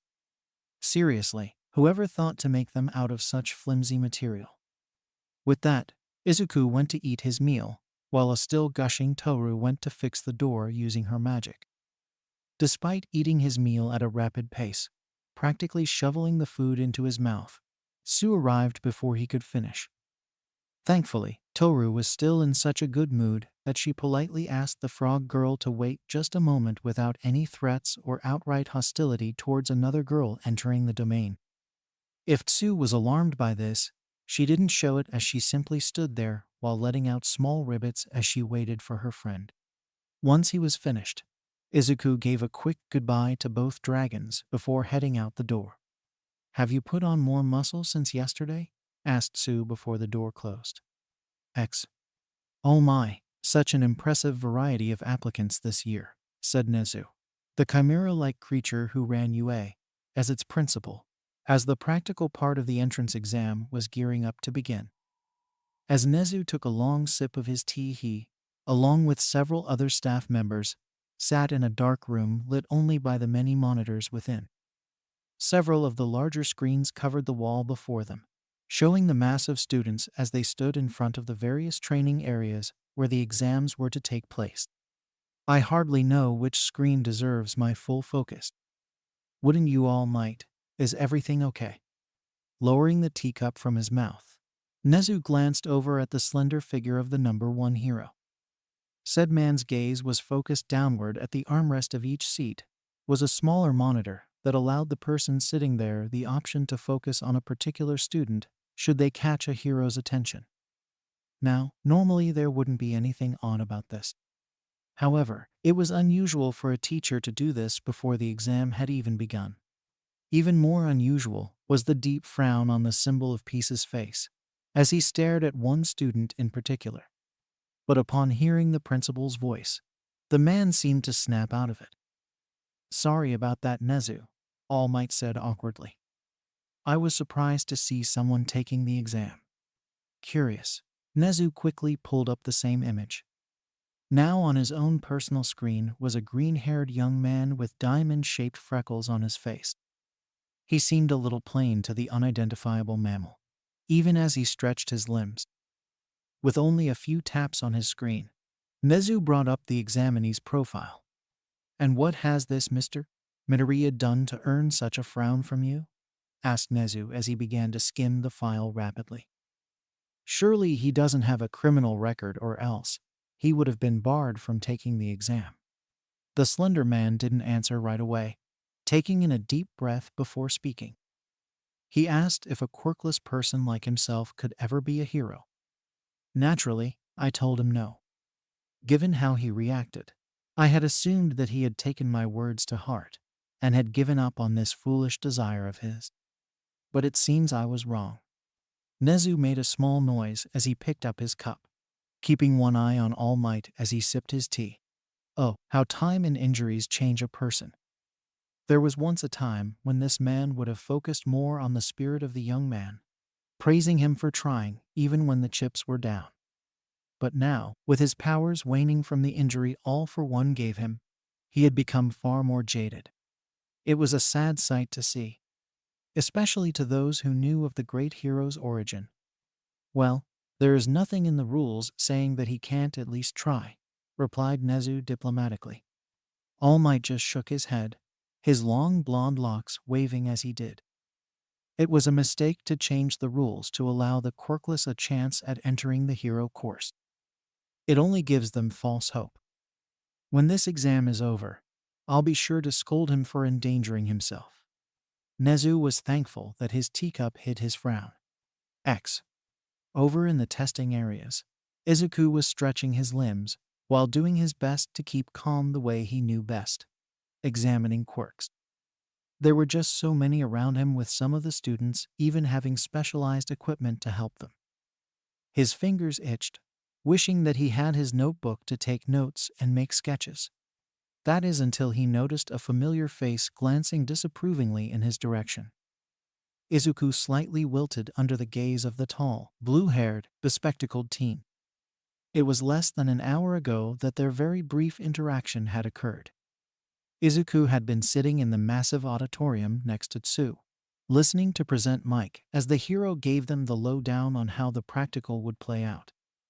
Simply put, there were 3 different types of robots spread out over a cityscape that the school provided. Students would gain points based on the type of robot they destroyed. It was during this time that the blue-haired teen had a question, his voice already sounding irritated. An irritation that only seemed to grow after he had been allowed to speak, pointing out on the documents that they had all been given that there are 4 types of robots listed, and demanded if this was a mistake. Then, before Present Mike could answer, the teen had spun to the side to point out Midoriya, as he had apparently been muttering under his breath during the entire explanation. "Has it really been that bad?" Izuku had whispered to Tsu, leaning close in the hopes that nobody could hear. "Not really, Ribbit," Tsu whispered back. "Maybe he's just nervous." Back in the present, Izuku noticed the blue-haired teen marching over to him with a frown on his face. Yet before he could take more than a few steps, the massive gates suddenly opened to the surprise of all the students there. For several seconds, they all stood there in stunned silence, as they were unsure of what to do. "Hey, hey, hey," came the loud voice of Present Mike. Looking up at where the voice was coming from, the students saw the blonde-haired man standing on top of the gates with a savage smile on his face. Why are all you little listeners wasting time? There are no countdowns in real life. The exam has already started. As soon as he heard that, Izuku took off running along with the rest of the examinees. Yet it felt odd to him that, while he was keeping pace with them, it felt to him like a light jog, like he could go faster, much faster. At the same time, Izuku felt his skin beginning to itch like crazy, but he managed to ignore it for now. It took a few more seconds before spotting the first group of robots, several of the 2-pointers surrounding a 3-pointer. All of them faced the onrush of student hopefuls, ready to attack once they were close enough. Desiring to see what he could do after 10 months of eating Toru's tail, Izuku decided to increase his speed to its max. When he did, his senses must have kicked in because he did not see the world around him as anything like a blur.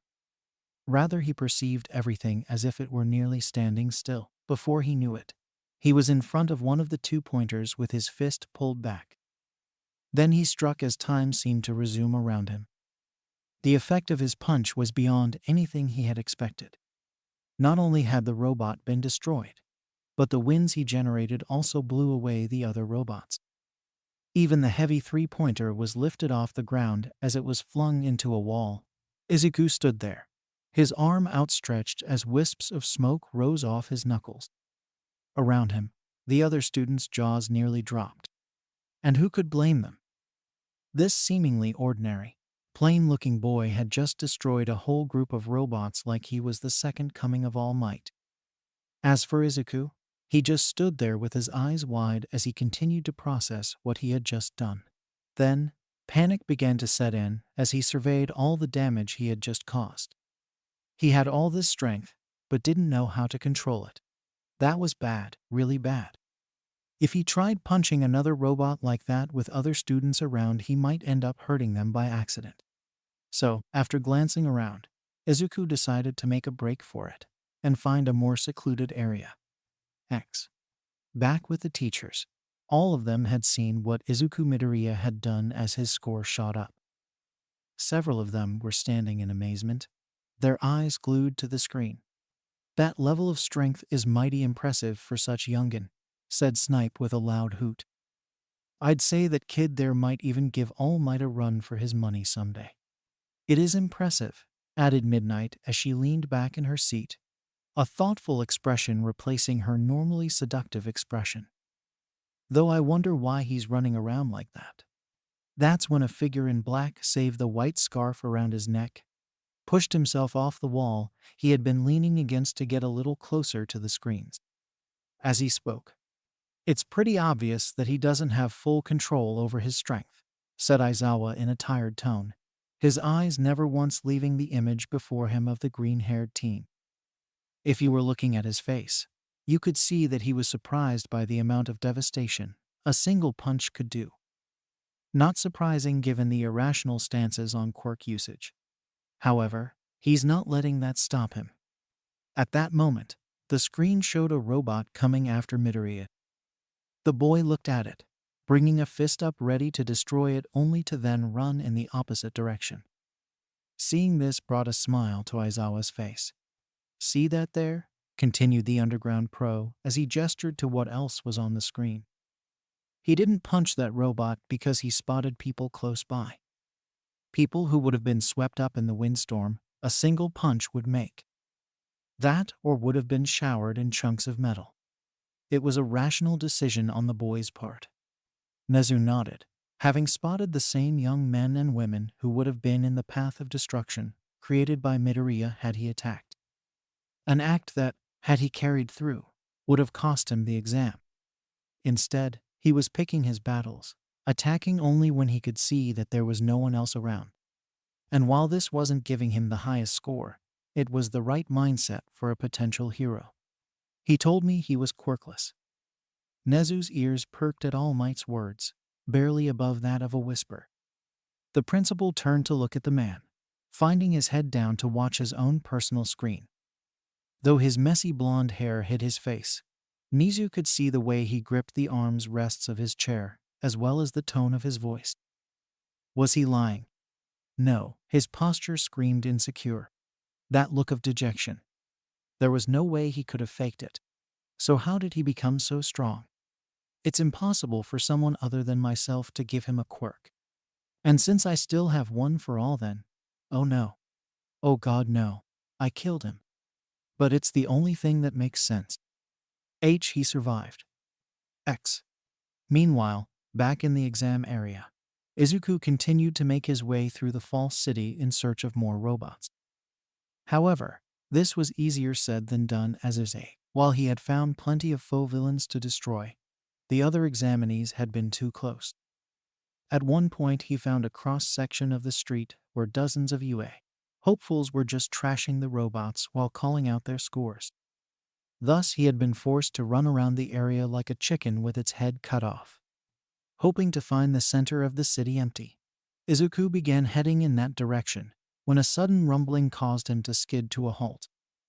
The ground then shook violently as a machine referred to as a zero-pointer rose from the ground. A machine they had been told was worth no points, meant more as an obstacle that should be avoided at all costs. For a moment, Izuku saw his big chance. Everyone was running away from the robot. He could take full advantage of this to search for more 1, 2, and 3-point robots within the city while everyone headed to its edges. Grinning happily, he began to turn until a cry for help caught his ear. It didn't take the teen long to find its source. There, lying on the ground, was a brown-haired girl with rosy cheeks. She clawed and scraped at the ground, looking over her shoulder at both her legs, which were pinned to the ground by a mountain of rubble, as well as the looming figure of the zero-pointer. Anger began to bubble in Izuku's chest and heart as he watched the others flee, some even looking back at the girl only to continue to run. No one was trying to help her. No one was willing to save her. Feeling his canines beginning to grow in his mouth, Izuku let out a howl of rage before taking off. The world around him turned bright red for a moment before the color shifted to green, a glow that he later realized emanated from his own body as it began to shift. The teen's body began to grow rapidly, clothing ripping to shreds in the process, while his skin turned both scaly and green. Nails transformed, becoming thick black claws that dug into the street below him as easily as wet clay. When it was over and the light faded, a massive green Western-style dragon stood in his place. His large, bat-like wings were easily as massive as cannons, and around his head was something like a lion's mane of the same color. But Izuku paid no heed to his new form as he flew right into the zero-pointer. Its metal arms tried to grab Izuku, pry him off, and toss him away. But Izuku's claws dug into its metal shell like it was wet cardboard, his fangs biting into the robot's neck as they both fell backward. The dragon teen bit down hard with all his might, the metal neck snapping in an instant. As the zero-pointer lay there, Izuku stood upon its lifeless corpse as though it were his hoard. Wings extended, Midoriya let out a cry that sounded like that of a Tyrannosaurus Rex from the old pre-quirk Jurassic Park movies. Everyone around paused to watch the sight before them. Then, the exam was called and Izuku's green-slitted eyes became nothing more than white circular voids. His body began to shake and tremble for several long seconds until finally, he looked down at the crowd. Can't seem to turn back?" he asked in a booming yet panicked tone. "Can someone please help me find my phone? I need to call for help." Everyone there felt their eyes twitch. It took a couple of minutes as the brown-haired girl, along with a few others who were healed after Recovery Girl arrived at the scene, searched for the missing phone. In the end, it was the teen with the engines coming out of his legs that found it. Almost sheepishly, the teen asked Izuku who to call. "Go to home in my contact list," said Izuku, relief in his voice that a guy had found his phone. If there was one thing that he had learned by this point, was that Toru would jump to some pretty insane conclusions whenever he was found around someone of the opposite sex. A woman named Toru should answer it. At that, the teen nodded. After unlocking the phone, a password that Izuku would be changing after he turned back to normal, the blue-haired teen almost instantly found the number he was looking for. And, after just 2 rings, it was answered. Hello, Midoriya residents, came a cheerful and friendly voice. Hello, my name is Tenya Ida. I may be a little forward in asking this, but is your name Toru? Asked the now named Ida. It is, came Toru's reply. Thank you, said Ida with stiff politeness. The reason for this call is that there is an unusual situation here at the UA testing grounds. The person who told me to call you appears to have used his quirk to transform into a dragon, but is having difficulty turning back. Has he not had enough practice with his quirk? Because, if so, it was very. However, his words fell on non-existent ears for the moment he mentioned Izuku turning into a dragon. Toru was off, opening the sliding balcony door with enough force that the glass shattered and the frame was flung towards the ocean. The dragon maid leapt into the air, where she then transformed into a dragon. Instantly her perception magic took hold, hiding her from the sight of the humans below, as she flew towards the school so fast that she created hurricane-level winds in her wake. Another instant later, and she was at UA, bouncing giddily in her human form next to Ida, who was still talking on the phone. Well, until the wind hit him. He, along with nearly all of the students taking the exam, were swept off the ground and flung down the streets. Seeing this, Izuku began waving his large claws in a panic, but was too caught off guard to help many of them. As for Toru, she didn't seem to notice any of the destruction her actions caused. Instead, she had her hands holding her cheeks as she stared at Izuku with heart-shaped pupils. Oh my, giggled Toru, almost dancing with joy as she approached the dragon team. I knew you would make a handsome dragon. It would be just a shame to turn you back to looking like an inferior human. Toru, hissed Izuku, his eyes darting over to the rest of the examinees. While most of them were struggling to get off the ground, a few even embedded in the wall like old Saturday morning cartoon characters, there were a few who had managed to stand, albeit on very shaky legs. Fine, sighed Toru, a look of annoyance appearing on her features as she raised a gloved hand. Just let me cast this spell, and you'll look like your old self. With that, Toru snapped her fingers, causing a light to envelop Izuku once more. When it faded, he looked just like he had when he had left that morning. For the next couple of weeks, Izuku practiced magic with Toru and Kana as he waited for the test results to come in.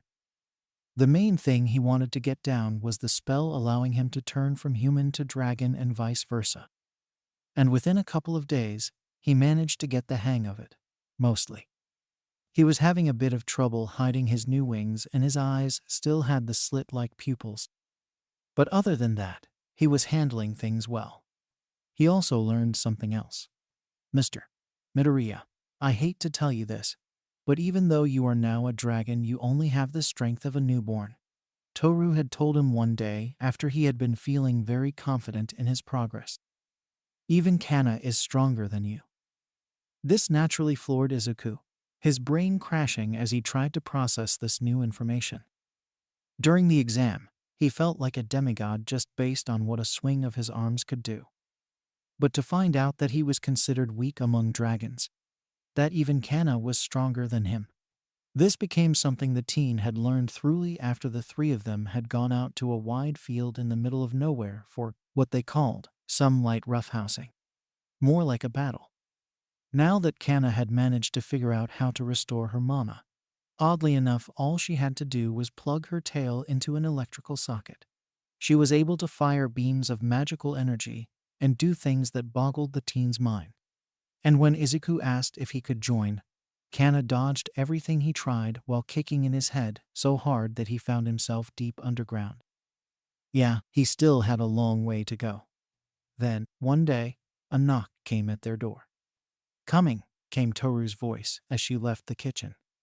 Izuku looked up from the kitchen table, Kana sitting across from him doing her homework, while he helped to watch as his maid moved quickly across the apartment towards the door.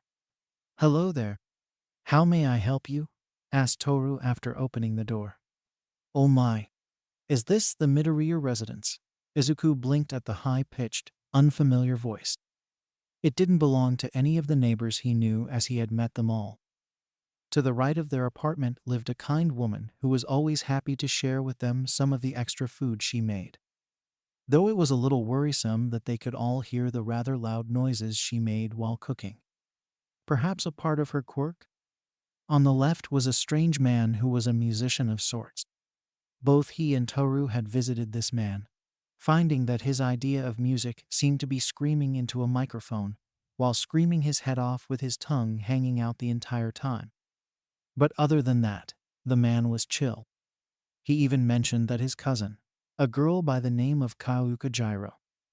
Directly above them lived an old man whose quirk allowed him to turn his fingernails into small blades. With it, he made a living carving wooden statues and selling them online. As for their last neighbor, she was a tall woman whose quirk gave her fox-like features as well as being a bit taller than normal. She was perhaps the shyest out of all Izuku's neighbors, as well as the most timid. "Yes, this is," came Toru's voice, breaking Izuku out of his thoughts. "If you are here to see Mr. Midoriya, then please come inside. I'll make us some snacks. Would you like some tea as well?" "Tea would be lovely," said that high-pitched voice again. A moment later, a rather odd-looking animal in a suit entered the apartment, followed closely by a man in a trench coat. After greeting them, Izuku and Toru brought them both to the living room before serving some tea and chilled fruits. Out of the corner of his eye, Izuku spotted the animal sniffing the air deeply but otherwise ignored it. "You have a simply wonderful little home here," said the creature as it sat in a chair they had provided for him. As for the man in the trench coat, he stood behind and slightly off to the side of the unknown animal. "Now, where are my manners? Please allow me to introduce myself. My name is Nezu, principal of UA. The man behind me is Naomasa Tsukachi, a good friend of mine." "It's a pleasure to meet you both," said Izuku, eyes wide as he stared at Nezu. He had heard the rumors that UA was run by an animal with a quirk that made him super intelligent. However, he could never get his hands on any hard facts to back up any of the rumors. Oh, he was just dying to ask Nezu all sorts of questions for his notebooks. "Please forgive this surprise visit," continued Nezu, something in his voice causing Izuku to halt his fanboying as he looked on at the creature with some trepidation. "However, there were some issues when it came to your letter regarding your admittance into our school. It has been a rather humiliating situation. Delightful tea, by the way." As Nezu said this last part, he held up the teacup he had been sipping at as if to toast Toru. "Thank you," replied Toru, leaning to the side a bit with her hands behind her back. "I found it in this nice little shop in the shopping district. None of that instant stuff you find in those creepy department stores." Nezu nodded before sipping his tea slowly, as if savoring the taste. "If you wouldn't mind, could you please write down the address?" he asked, eyes closed briefly while his body seemed to relax. "I would hate to allow such an amazing discovery to slip through my paws. However, such things will have to wait. Now, before I can tell Mr. Midoriya how he did on the exam, there seem to be a few glaring flaws on file. For example, you were stated to be quirkless. And yet, from what I saw during the practical shows, you clearly do have one." "Yeah, I guess I'm a really late bloomer," said Izuku as he nervously scratched the back of his head. "I've been sick for most of the past year as my body began to adapt to this power." Nezu gave him a nod. "Yes, I am aware of the health issues you have suffered," replied Nezu with a nod. He then glanced over briefly at Tsukachi, whose expression was stony. If that bothered Nezu, he didn't show it as he turned back at Midoriya with a sympathetic smile. "Terribly sorry you went through that. Thankfully you had people around you to help take care of you."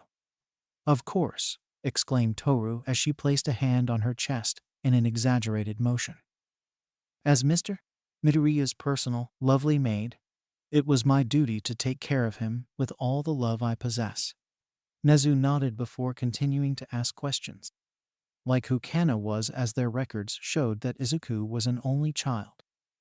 To which Izuku answered honestly that she was a friend of Toru's, and he offered to allow her to live with them. And now they were like a sort of patchwork family that he appreciated with all his heart. Then, Nezu began asking his various questions which seemed meant to test his knowledge of quirks and villains. Finally, so, in your humble opinion, what would you say is the strongest quirk out there? Asked Nezu. Izuku hesitated for a moment, thinking as he tapped his chin. I want to say All Might's quirk since he is the greatest hero Japan, perhaps even the entire world, has ever seen. The problem is that nobody knows what his quirk does. Is it some sort of invulnerability quirk, a massive strength enhancement, or converting the damage he takes into physical power? So, with that said, I think Stars and Stripes' new order is probably the most powerful. I don't know all the details about it, but I do know that by using it, she can give a command to whatever she touches. I see, replied Nezu with a nod, understanding the boy's logic. No doubt also seeing just how uncomfortable he was by the simple act of not picking All Might. But what if there was a quirk out there that allowed one to steal quirks, use them at will, and give those stolen quirks to another? Well, that would be scary, replied Izuku with a laugh. Can you imagine what someone could do with a quirk like that? Good thing such a quirk doesn't exist. At that, Tsukachi leaned down to whisper in Nezu's ear. The small mammal nodded before beaming a smile at Midoriya. Well, I believe we have taken up enough of your time, said the principal of UA, as he reached into his pocket to produce several papers. Please, allow me to personally congratulate you and welcome you into UA. Nezu, how could you even consider accepting Midoriya into UA? Demanded All Might as he stood before the principal's desk. The emaciated hero's sunken, yet brilliant blue eyes stared at the small creature of unknown origin with a mix of horror and worry as his slender fist slammed onto the wooden barrier separating them. Detective Tsukachi, who stood next to Nezu, flinched slightly at the sight. It had been years since he had seen his old friend this worked up. However, Nezu just continued to sit in his seat, looking up at the slender blond man with his front paws pressed together. Oh, my dear friend, the answer to that is quite easy. Because he passed our exams, exclaimed Nezu in a pleasant and upbeat tone. Now, would you like some tea? I just received a wonderful batch from that small shop that young Midoriya's maid guided me to. It is simply marvelous. The chipper tone used by Nezu only seemed to rile up Skinny Might as he grabbed the desk edge with both hands. For a moment, it seemed like the man would bulk up at any moment to fling the desk across the room in order to reach the scarred white animal. Thankfully, that didn't happen. Though when All Might spoke next it was done in the lowest of growls. Please, no games, principal, spoke All Might. His eyes locked on Nezu's to show how serious he was. You know how serious this is. Nezu, for his part, barely reacted beyond a small frown before speaking. Yes, I am fully aware of how serious your concerns on the matter are, given that you outright refused to even record that young man's acceptance letter. It was for that reason I decided to personally interview the young Midoriya, discreetly questioning him to see if he was connected with All for One in any way with Detective Tsukachi by my side. It was my hope that hearing this would alleviate your concerns about the boy. Yagi, I never once left Nezu's side during the entire thing, stated Tsukachi, his words causing the pro-hero to turn and look at his friend. For the most part, he was completely honest with us. He genuinely doesn't know about All for One, believing that such a quirk doesn't exist. As for the maid and that young girl, nothing they said would lead me to believe that they were using Midoriya for that man. For a moment, All Might looked at the duo before his eyes seemed to lower in both defeat and acceptance of their words. For the briefest of seconds, it felt like he was going to accept the matter. Yet, when he looked the detective in the eyes again, his hardened gaze told them that he was not yet satisfied. You said he was honest for the most part, said All Might as he picked apart what he had been told. When was he dishonest? Tsukachi fought the urge to sigh as he looked back at his old friend. It was when he said he was a late bloomer, admitted the detective. I will admit, When he lied about that, I was concerned. But that was the only thing he lied about. And as Nezu continued to question him, my doubts faded. Those words did little to reassure the symbol of peace, as he looked at Nezu imploringly. Tsukachi relayed this information to me as soon as we were in the car, driving away from the Midoriya residence. I happen to be in full agreement with him, stated Nezu. I disagree, All Might said with finality in his voice. If there is even a chance that All for One is still alive, then we should not leave anything to chance. I say we suspend young Midoriya as we conduct a proper investigation, even if that means solitary confinement until he tells us the full truth. All Might looked like he wanted to keep talking, but Nezu cut him off by simply raising a paw. All Might, while I appreciate your vigilance, I shall not go hauling students off the property and into police interrogations on mere suspicions. I shall need more proof, stated the unidentifiable mammal, all traces of pleasantness void from his voice. Instead, he was using a tone that indicated that he was beginning to lose his patience with the topic. Seeing that the conversation was over, All Might bulked up into his more muscular form before storming out of the office. Meanwhile, within the room of Katsuki Bakugo, he found himself in a weird emotional state as he looked at his test results. Ever since Deku had left Aldera, the explosive teen had felt off. There would be moments when he returned to his angry, overconfident old self. However, for the most part, he seemed to be in this weird state where he just felt out of it only to then be pulled out of it at the strangest moments. Like when he heard about a new pro hero making the scene, imagining how excited Deku would be as he scribbled in his notebook. That would bring a brief, fond smile to the teen's face before shaking his head. Or there were the times when he would see a weird puff of green hair, causing the teen to feel nervous and hopeful at the same time. But every time when the person turned around to show his face, a weird pit formed at the bottom of Bakugo's stomach when it was revealed not to be that shitty nerd. It was like he missed Deku or something. But those feelings were pushed to the side for the first time in months when All Might appeared on the holographic screen to give him his test results.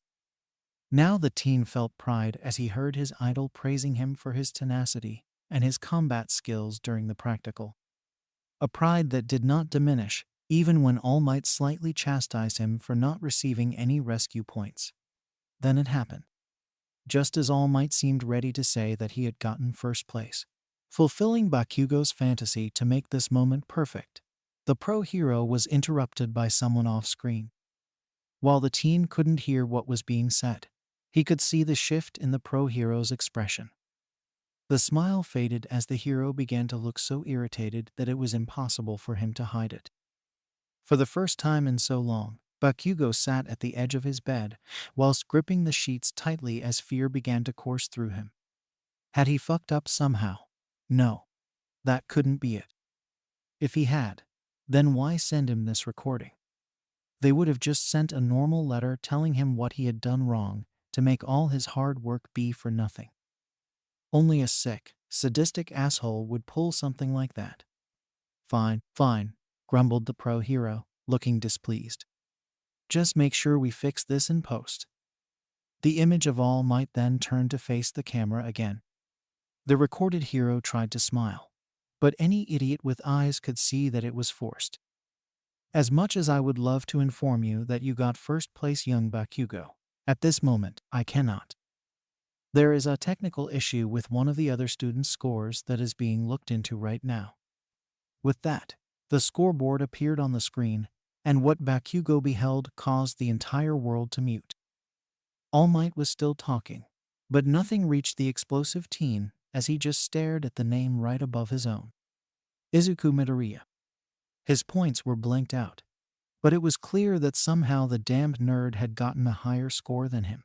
Then, he felt something inside of himself like the spark that lit the fuse of a massive explosion. Deku wasn't dead. He was still kicking around, alive and well. He wasn't sick anymore, looking pale as a ghost while on the verge of vomiting. How could he be? There was no way that Shitstain could possibly have made it to the practical in that state. What's more, Deku had gotten into UA. Deku is going to UA, growled Bakugo aloud, fingers cracking as they curled in on themselves. As the teen glared at the name, his old self began to surge back up to the surface.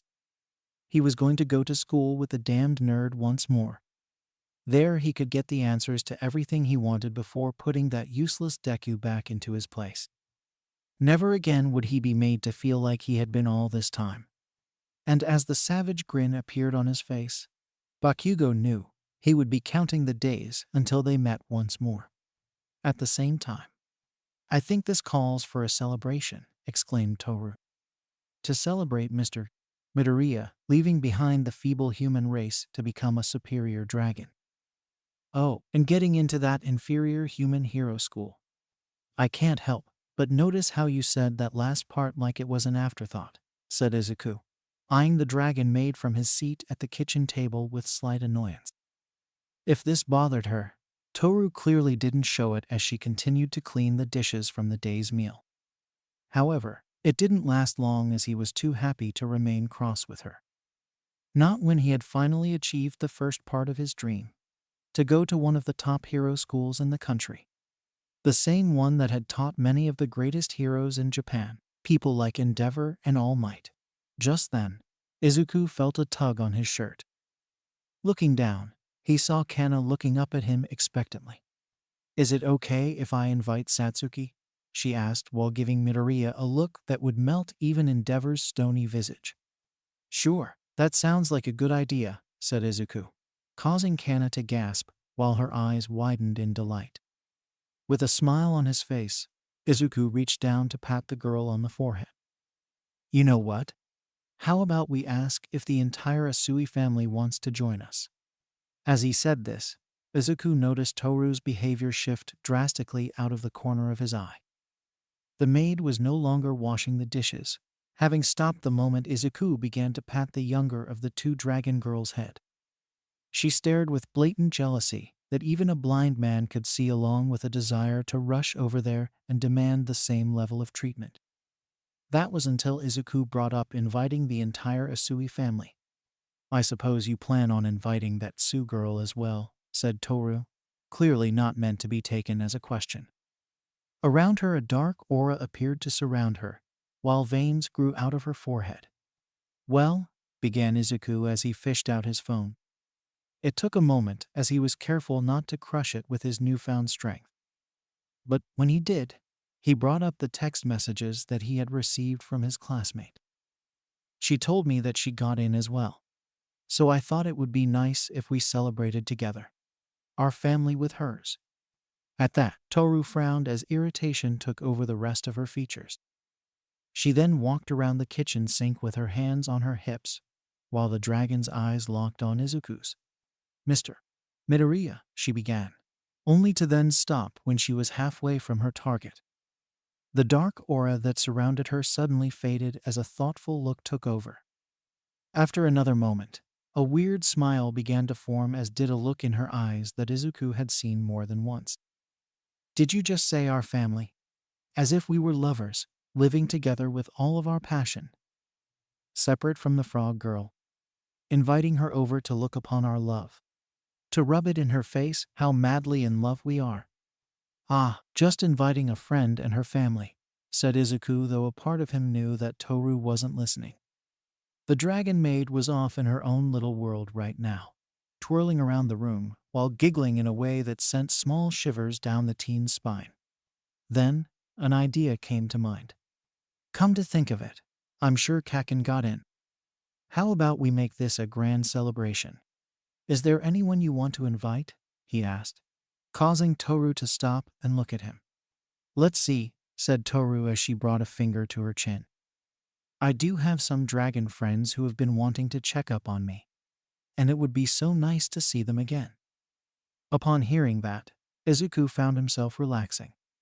Hopefully, if there were other dragons around, they would be able to help keep Toru in line if she tried anything. A few days later, on the night of the party, Sue was the first to arrive with only two other people with her. Standing to the frog girl's right was a boy that Izuku had never seen before. But judging by his appearance, the dragon boy was certain that it was Tsu's younger brother. Samadera Sui had the same wide mouth that Tsu had, along with dark green hair that was cut shorter than his older sister's, though it was long enough and parted in a way that made only one eye visible. Satsuki was there as well, her dark green hair tied up in the back like always. "My parents couldn't make it," said Tsu after Izuku welcomed them to their home. "They both have to work late. Ribbit. But they said we could stay here as long as we like." Tsu then gave Izuku a knowing look. "What about your parents? Are they coming?" At that, Izuku couldn't hide how uncomfortable he felt in the moment before forcing a smile on his face. "No, they can't make it," he said. "But I sort of expected this. And I did get a message from my mom, telling me that she's proud, and that they will be sending us more money from now on." What he didn't say was that his mother had left out the part about him getting into the hero course. Something that stung the teen's heart, as he hoped it didn't mean what he thought it did. "But not your father?" asked Tsu pointedly, as they all walked into the living room. Both Kana and Satsuki had already pulled out some cards to begin building a house out of them. At the same time, Samadera had pulled out a game station from his backpack to begin setting it up. "And no," stammered Izuku, looking even more uncomfortable. Something that Toru noticed from her spot in the kitchen. "Oh, I forgot to mention this, but a few other guests won't be coming," she said. "Mrs. Bakugo called earlier to inform me that both she and the tsundere won't be able to make it." "How did she even pick up on that term?" asked Izuku under his breath. Though he was thankful for the deflection, so he turned his focus to Toru. Giving his dragon maid his full attention. "I'm sorry to hear that. Did they say why?" Toru simply shrugged. "Something about not wanting our home destroyed by the tsundere when he sees you," commented Toru before looking slightly annoyed. "Which is rather silly. As your wonderfully skilled and sexy maid, it's my duty to make sure that the home remains in tip-top shape at all times. So naturally, I would never allow any harm to fall upon it. Still, she did ask me to pass along her congratulations on getting into the hero course. I don't think the apartment is their only concern." "Ribbit," said Tsu. Upon hearing that, put Izuku more at ease as he began to enjoy the party. As the party slowly began to get into the swing of things, a few people showed up to offer both teens congratulations on getting into the toughest hero school in the world. The first was Izuku's neighbor Yana, who gifted the group with a large bag of mandarins. As he left, loud noises could be heard coming from Sasakai's apartment, making everyone at the party a little nervous. Just as Tsu was suggesting that they go to check and see if there was a problem, there was a knock on the door. It was Sasakai, who had brought them a nice chestnut tea cake that she had just whipped up. A few minutes after she had left, Mr. Zone knocked on the door with a wooden carving of All Might as a gift. As Mr. Zone went to place the carving on the kitchen table, with Tsu being impressed with his work and asking if he could make her a frog carving, the door rang again. "I got it," said Izuku, wishing to give Toru a hand as she was both busy in the kitchen as well as helping their guests. Quickly he made his way to the door and opened it, finding himself staring at something that made his face turn bright red. "Hello there," came a female voice, causing Izuku to thankfully raise his head from the rather large breasts that were currently at his eye level. He looked up at a woman who had long, wavy light green hair that began to turn a shade of blue when it reached her waist. On top of her head was a pink cap that had horns sticking out of it. She wore a skin-tight black tank top and mini jeans along with black stockings. "Ah," began Izuku before he paused to gulp loudly.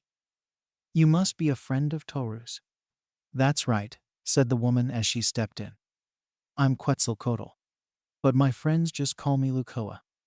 She then bent down so that she was eye level with Izuku. It was then that the teen noticed her eyes, which had been shut up to this point, open to reveal a strangely mismatched pair. "And you must be the new dragon boy that Toru has told me all about. Thank you so much for looking after her." "It's nothing," mumbled Izuku, feeling like he was under the gaze of a god or something. To be honest, she's been looking after me a lot more. At that, Lukoa smiled as she began to pat Izuku's head. You're a very honest young dragon, she said while closing her eyes. But you've been helping out Toru just as much as she's done for you. So don't sell yourself too short. With that, the dragon moved around Izuku and made her way into the living room. Pretty soon, the green-haired teen could hear the excited cries of Toru that flew through the air. Just as Izuku was about to join them, another knock was heard. With a shrug, the teen turned right back around to open the door, only to find a horrific visage before him. Darkness from this living nightmare seemed to creep and ooze into the apartment for only a moment before Izuku finally slammed the door shut. Toru, shouted Izuku while pressing his back against the door and spreading his wings to the fullest. Of course he knew what he was doing was pointless, as this thing could not only easily destroy the door, but the entire building in an instant. But he had to do something. Yes? Asked Toru as she approached. I think one of your friends is out there, said Izuku as he turned his head to glance at the door. But they, well, aren't dressed for the occasion. Oh, replied Toru as she tilted her head. Izuku nodded his head before reluctantly pulling himself away from the door and then opening it. When Toru saw what it was, she frowned. This will just take a moment. With that, Toru stepped out of the apartment while closing the door behind her. For several long seconds, Izuku heard two voices arguing with each other. One clearly belonging to his maid while the other belonged to a male. When the door opened again, Toru walked in along with a man with long black hair, whose attire reminded Izuku of a butler or a well-dressed nobleman of sorts. Honestly, he could see it going either way. Come on, said Toru as she elbowed her fellow dragon. Introduce yourself to Mr. Midoriya. The man turned the lone eye that was not covered in his long, black bangs to glare at Toru, who just smiled at him pleasantly. He then sighed before turning that intense look at Izuku. My name is Fafnir, he said, and I despise you all. I shall kill you. Oh, nice to meet you, Fafnir, said Midoriya pleasantly as he offered his hand. While the man was intimidating in his own right, Izuku was sort of used to louder proclamations of the same threat. Now, if he had said that in his dragon form, it would have been a different story.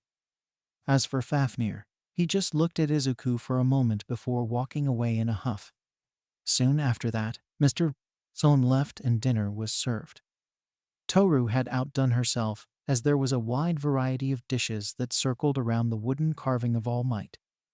There was something for everyone to enjoy, and they did with great gusto. Sue let out content ribbits as she ate the fried shrimp, while her younger siblings ate katsudon along with Izuku. Though his dish had a few extra pieces added in, namely Toru's tail. Still he ate it since he was used to it by now, and he didn't want to make a scene at the party. Though he was slightly worried as Toru's eyes morphed into beating hearts again as she watched him eat her tail meat.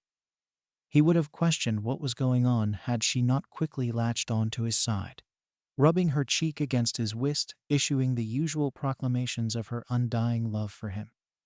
It was really embarrassing. As dessert was being served, most of the crowd began to form their own little groups. Izuku hung out with Tsu as they began to speculate on what would be happening once school began. Off to the side, Lukoa was talking to Toru about something over tea. As for everyone else, they were watching Samadair as he played a game. One that Izuku was slightly familiar with. It was a fantasy game set in medieval times that was sort of like those old Halo games of the pre-Quirk era. Basically, your knight went around a large dungeon collecting loot and killing monsters. If you were killed by a monster, then you lost half of your loot. But if you were killed by another player, then the one who killed you got everything you had. Currently, Samadair was doing a 1vs1 battle against a guy calling himself Handite K, with Fafnir clearly interested in how the game worked. The dragon was on the edge of his seat, watching with laser focus. Eventually, Samadair grew tired of constantly getting killed and asked Fafnir if he wanted to play. This drew the attention of everyone in the room, who then gathered around the television to watch as the dark dragon took hold of the controller. Things did not go well for Fafnir. When his avatar wasn't getting eaten by mimics disguised as treasure chests, Hand-Eyed K killed him over and over again. To further irritate the dragon, his opponent in this game began to childishly taunt him by calling him noob and having his avatar teabagging him. Eventually, Fafnir's frustration reached a boiling point as he grit his teeth while handling the controls more violently. Izuku was glad both Lukoa and Toru were there to calm him down when he threatened to find the miscreant and burn his home to the ground. The next morning, Shigaraki woke up feeling refreshed. The previous night had been a good one, having trounced some stupid noobs on one of his favorite games. Grinning to himself, he powered on the television and game station at the same time to check the leaderboard. However, his smile fell and his eyes bulged when saw something. A new player had risen through the ranks last night, seemingly staying up all night just to do so. Like a man possessed, he had climbed his way up half the ranks, and in doing so, had knocked Shigaraki's place down a bit. This left the villain to wonder one thing. Who the hell is this Fafnir? He asked aloud. A few weeks later, the day finally arrived for Izuku Midoriya to begin his life as a UA student. And when he arrived, things got off to an interesting start. "Take those shitty fake wings off before I rip them off, you damned nerd," screamed Bakugo. "Kachin, I see can't," cried Izuku as he raced around their shared homeroom. "They're real." Most of class 1 watched from the corners of the classroom as Bakugo clung to the back of their green-haired classmate, biting down on one of his green dragon-like wings with his teeth, while his hands tried pulling them off.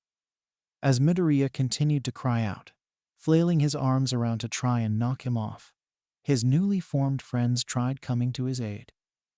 Uraraka, the brunette he had saved during the entrance exam, was doing her best to try and pry the blonde off along with Tsu. Both were using their quirks on him, Uraraka to remove Bakugo's gravity, while Tsu had her long tongue wrapped around the teen's waist as she tried to pry him off. At the same time, Ida, a blue-haired teen that had just finished apologizing for chastising him during the exam, demanded that Bakugo cease his barbaric behavior.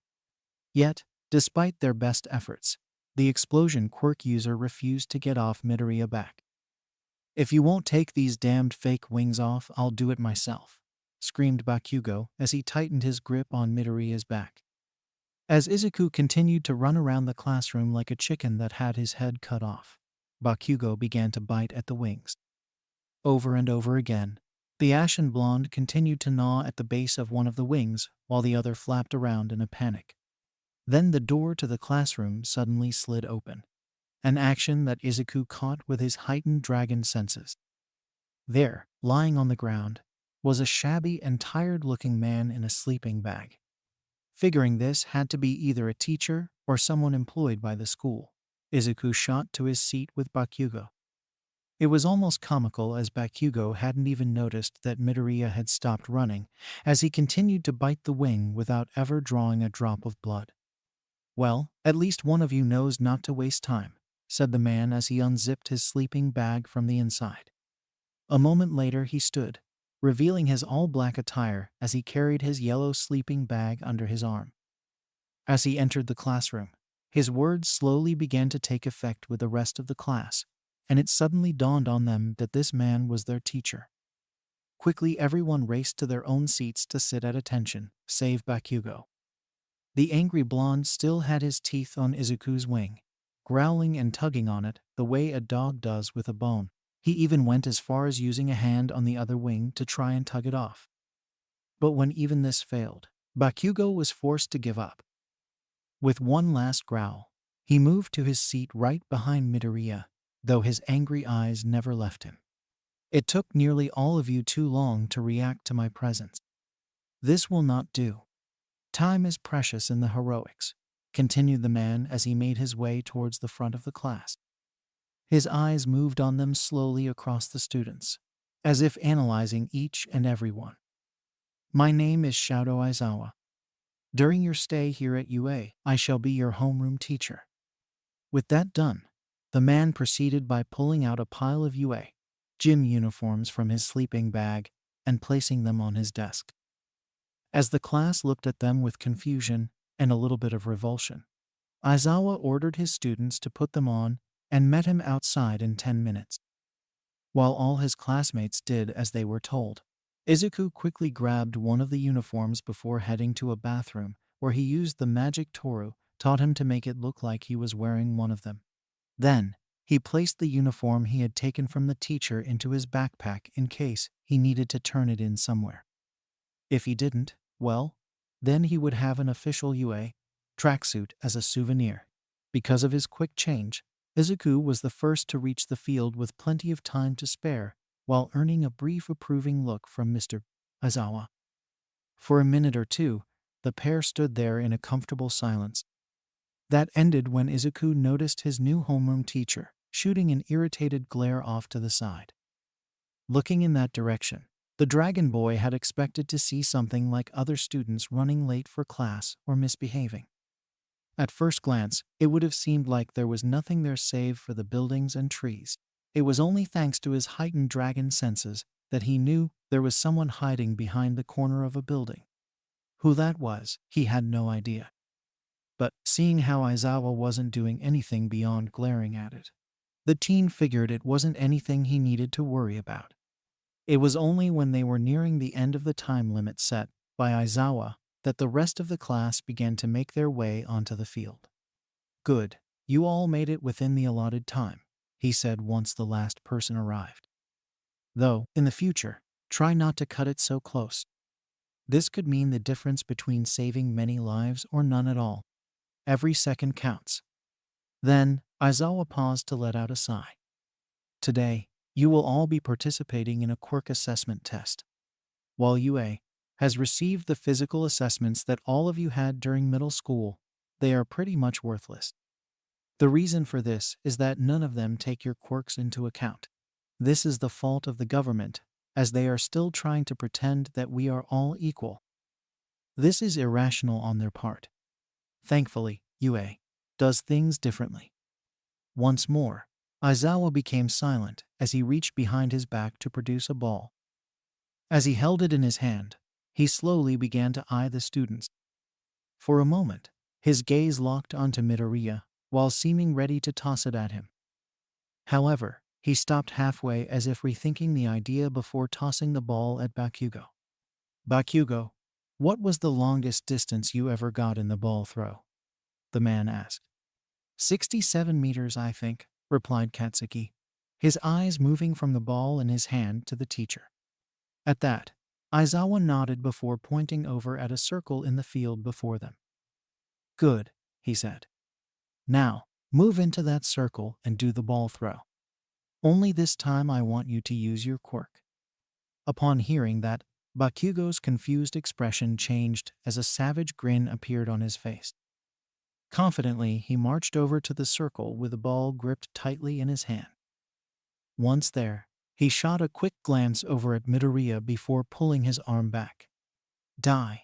He screamed as he tossed the ball, an explosion instantly igniting in his palm at the same moment. Most of the students there raised their arms over their faces, using them as shields to protect themselves from the force of the wind. There were only 3 that didn't. The first was Izuku, who felt like this was nothing compared to the winds generated when Toru and Kana were play fighting.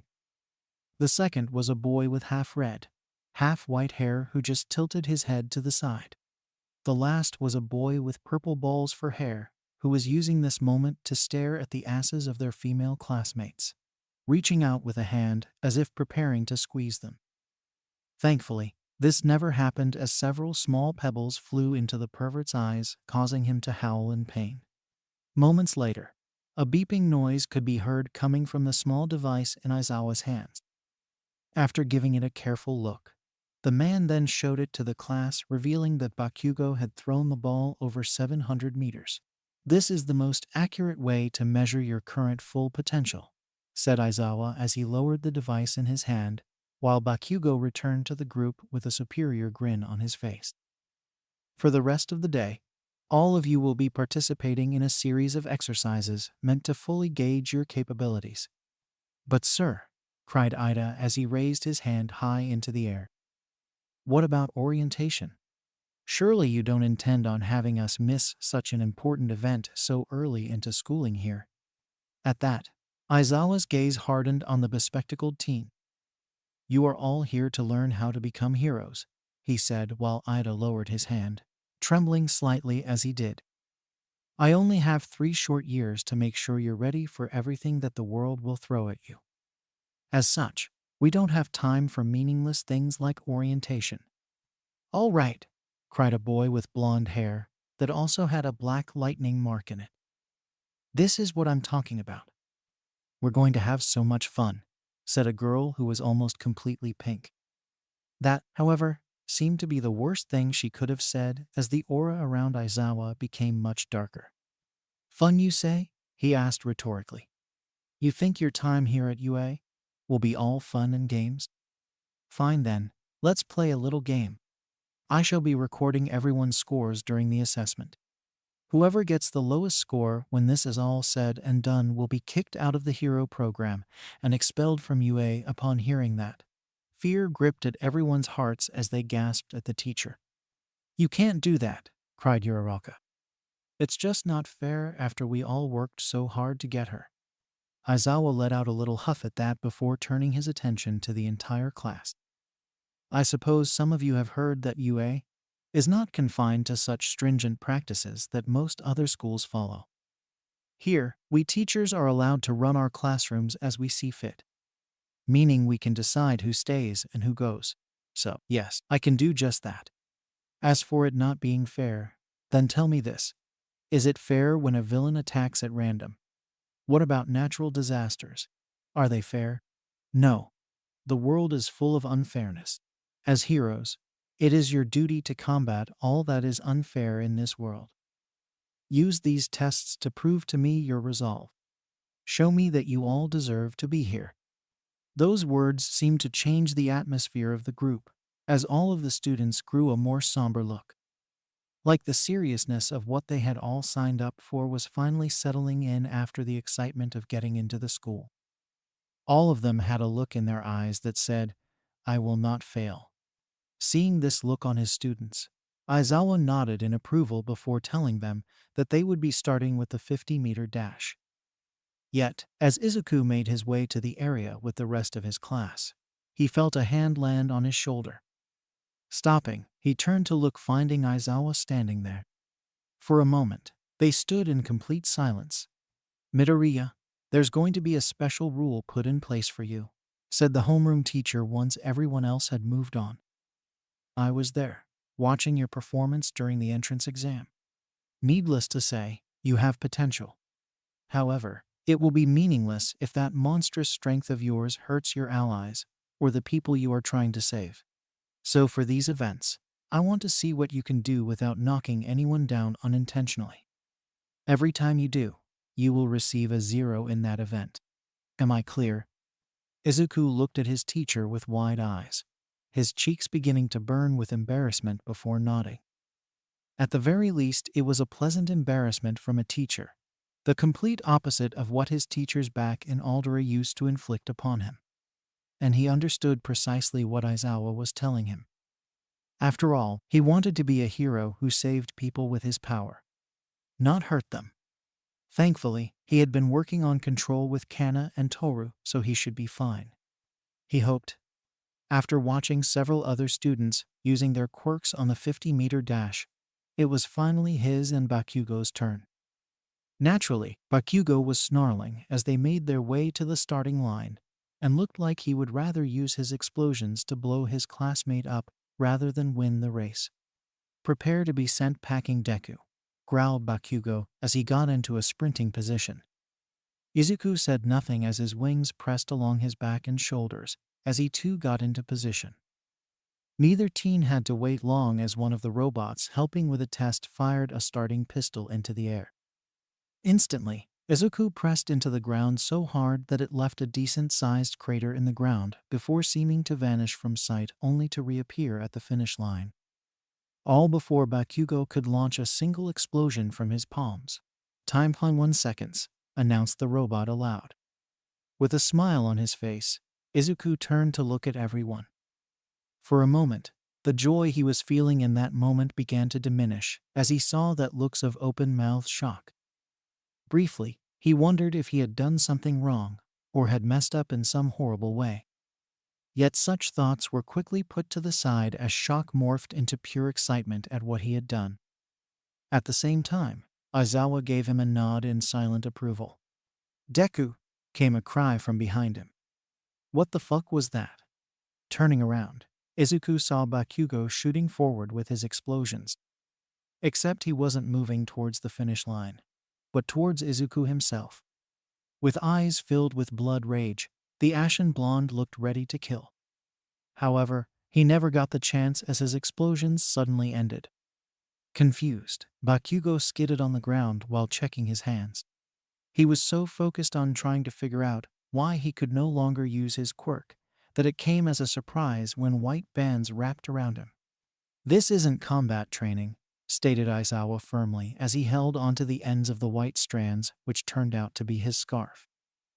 With a scarf no longer around his neck, Izuku noticed the special goggles that still hung around his neck, which he instantly recognized.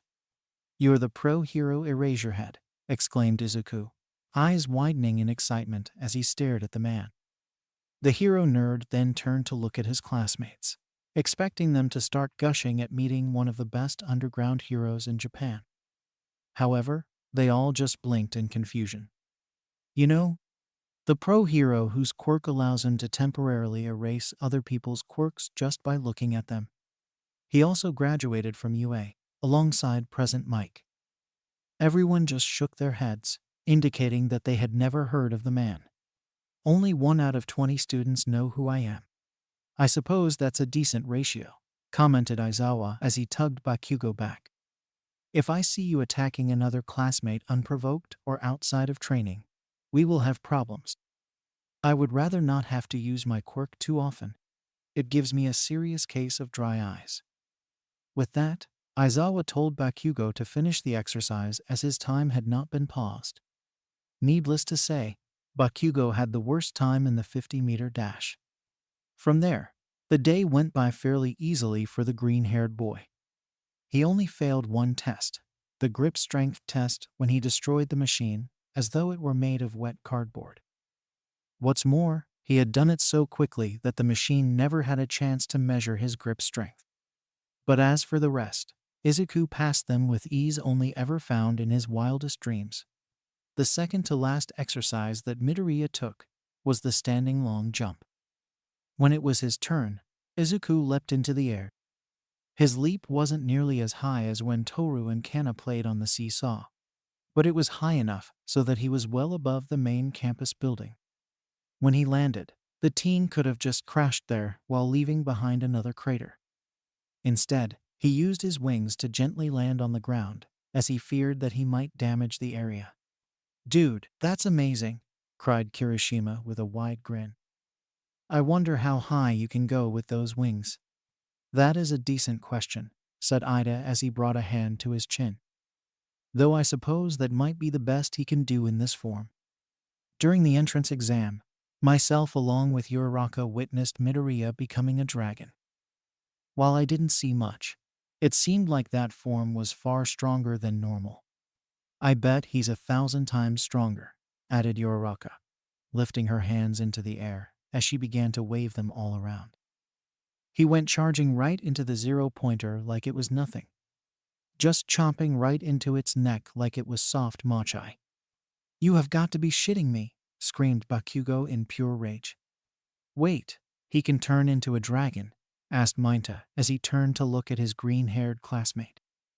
"Then why haven't you done that once?" "Well," began Izuku, lightly tapping his cheek with a finger as he looked away from the group in embarrassment. He was still not used to having everyone's focus on him. At least, when he was out of the apartment. There was also the fact that he didn't want to tell them all about the special rule that Aizawa had given him. The man had, after all, made sure that the conversation between them had been private, so telling them about it might cause more problems. Thankfully, an idea quickly came to him. When I transform into a dragon, I'm really big. I doubt I could compete beside any of you in that form. We would probably waste a lot of time having to adjust the fields and stuff just to accommodate one student. That is understandable, said Ida. Still, these tests are meant to gauge our current overall potential. To not have a full grasp of what you can do would be a great disservice to yourself, as well as all of the fine students who have walked these halls before us. Ida then turned to look at their homeroom teacher. Mr. Aizawa, surely you agree that to not have a full understanding of what Midoriya is capable of would be irrational. At that, Aizawa let out a hum as he stroked his chin. For several long seconds Izuku, along with the rest of the class, watched him like a hawk, all of them wondering what he would decide. Then, finally, he nodded slightly. You bring up a good point, said Aizawa. We need to have an understanding of what Midoriya can do in both forms. However, to do so, we would need specialized equipment that would have to be made from scratch. Also, as Midoriya pointed out, we would need to repurpose the fields to accommodate his altered size. Things that we do not have time for today. As such, it would be more prudent to do all of this at a later time. With that said, I am also curious to see what he can do in his dragon form. With that said, Aizawa approached his green-haired student while producing a white band that reminded Izuku of a bracelet. Once the man was close enough, he handed the item to Midoriya. That is a special measuring device we use here for special cases, he explained before glancing up at the sky. I want you to fly up as far as you feel comfortable. Once you do, come back down as fast as you can. After nodding, Izuku gestured to everyone to give him some room. Once his fellow heroes in training had backed away enough, Izuku transformed into his dragon form. Everyone let out a gasp upon seeing this, but that was the last Izuku heard before he shot up into the sky.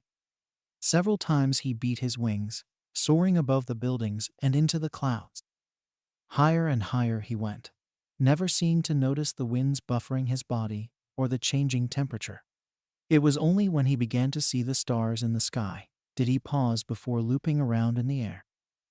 With the mightiest flap of his wings, Izuku shot down towards the earth so quickly that he could have sworn he heard several booms behind him. While he knew he was traveling extremely quickly, his dragon senses allowed him to perceive time differently. Everything around him felt like it was standing still, while he gently glided down towards the school below. As he neared his landing spot, Izuku opened his wings to come to a sudden stop. On all fours he dropped onto the ground as time seemed to resume at its normal pace. It was then that a shockwave exploded all around him from the massive air displacement caused by his actions. All of his classmates were flung from where they stood, rolling across the ground. Izuku's dragon jaw dropped, while a sweat drop appeared on the side of his head, worrying deep in his heart that everyone would hate him for this. Then, "That was frickin' awesome," yelled Zero as he got up.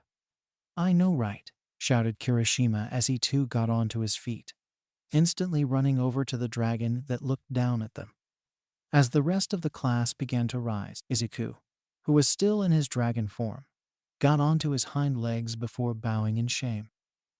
"I'm so sorry, everyone," he said with tears running down his face.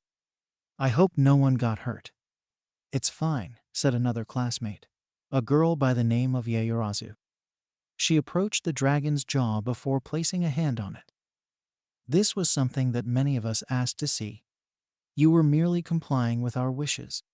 And seeing as how no one was hurt, it would be wrong for any of us to place blame upon you." "Speak for yourself," complained Mainta. However, he was quickly silenced as most of the class began talking excitedly. Meanwhile, Izuku turned his attention to Aizawa, who, somehow, remained standing where he had been. The man was looking at the tablet in his hands, eyes almost comically wide on his sleep-deprived face. When he finally looked up, the man had managed to regain most of his composure as he told the class to stop wasting time and to move on to the final exercise. This was the ball throw. Like before with Bakugo, everyone went into the circle and proceeded to throw the ball as best they could. Izuku, who had turned back into human form as the ball was simply too small for him to hold in his dragon form. He watched in silent amazement at all the different ways that the rest of the class used their quirks to try and get as much distance as possible. For some, like Kirishima and Kaminari, this just wasn't their event, while people like Uraraka got massively higher scores. The only one that had Izuku tilting his head was Yaoyorozu, who created a cannon to fire the ball. Now, mind you, it was an impressive feat to create something that big. But why a cannon? Couldn't she create a rocket launcher or something? Or was she going with simpler is better? He would have to ask her later. Then, eventually, it was Izuku's turn. Midoriya, since everyone is a fair distance away, I'd like you to go all out on this one, said Aizawa as he handed his student the ball. Izuku nodded as he mentally thanked himself for all the weird trivia he had gathered over the years about UA. Like, for example, due to all the sanctioned quirk usage and the potential for something to go wrong, the area above the school was a no-fly zone. Meaning that, unlike with Toru's attempts to get a sunny day with her laser breath, he didn't need to worry about hitting a plane by accident. Now in the circle, Izuku tossed the ball with all his might. Hurricane-level winds seemed to shoot out from all around him as the ball rocketed through the air. The force that the teen used was enough that it created a large hole in the clouds before escaping Earth's orbit. Though this hole wasn't as big as the ones Toru could make with her dragon laser breath, which spanned about half the size of the city, it was noticeably big. Once the tests were over, and the threat of being expelled had been revealed to be nothing more than a logical ruse, Aizawa walked away from the training grounds, allowing the robots to pick up the mess. His tired eyes were fixed on a corner where he knew a certain pro hero had been hiding since the start of these exams. Seriously, All Might, said Aizawa once he was close enough. Watching a bunch of children from behind a corner. An action like that might give people the wrong idea. Sheepishly, All Might stepped out of the shadows, making his impressive presence known. Ha ha, laughed the great hero. Sorry about that. I was just a little curious to see how the new rookies were doing. Well, I'd better be off. As All Might turned, Aizawa let out an annoyed sigh before his eyes flashed red. The sound alone was enough to make the large man halt in his tracks. Just watching the student, huh? Spoke the underground hero, his tone less than amused. Wasting your precious time in that form when you could have easily just pretended to be a different teacher. Or monitor them from inside the teacher's office. No, you had your eyes on only one of my students. Don't think I didn't see you flinch whenever that student stepped up to use his quirk, or how you gritted your teeth when the class cheered him on. For a moment, neither hero said a word as All Might kept his back to Aizawa. Then, slowly, the underground hero let out another sigh. What do you have against Midoriya? Asked Aizawa at last, not wanting to beat around the bush any longer than he had to. That caused All Might to turn his head to look at his fellow teacher, the man's famous smile gone from his face. I sadly cannot say, said All Might, in a rare harsh and serious tone that not many would associate with the hero. Not now, at least. Just be wary of the boy. With that, All Might began to walk away, leaving behind a frowning Aizawa. I'm in no mood for your dramatics, was all that the darkly dressed man could say.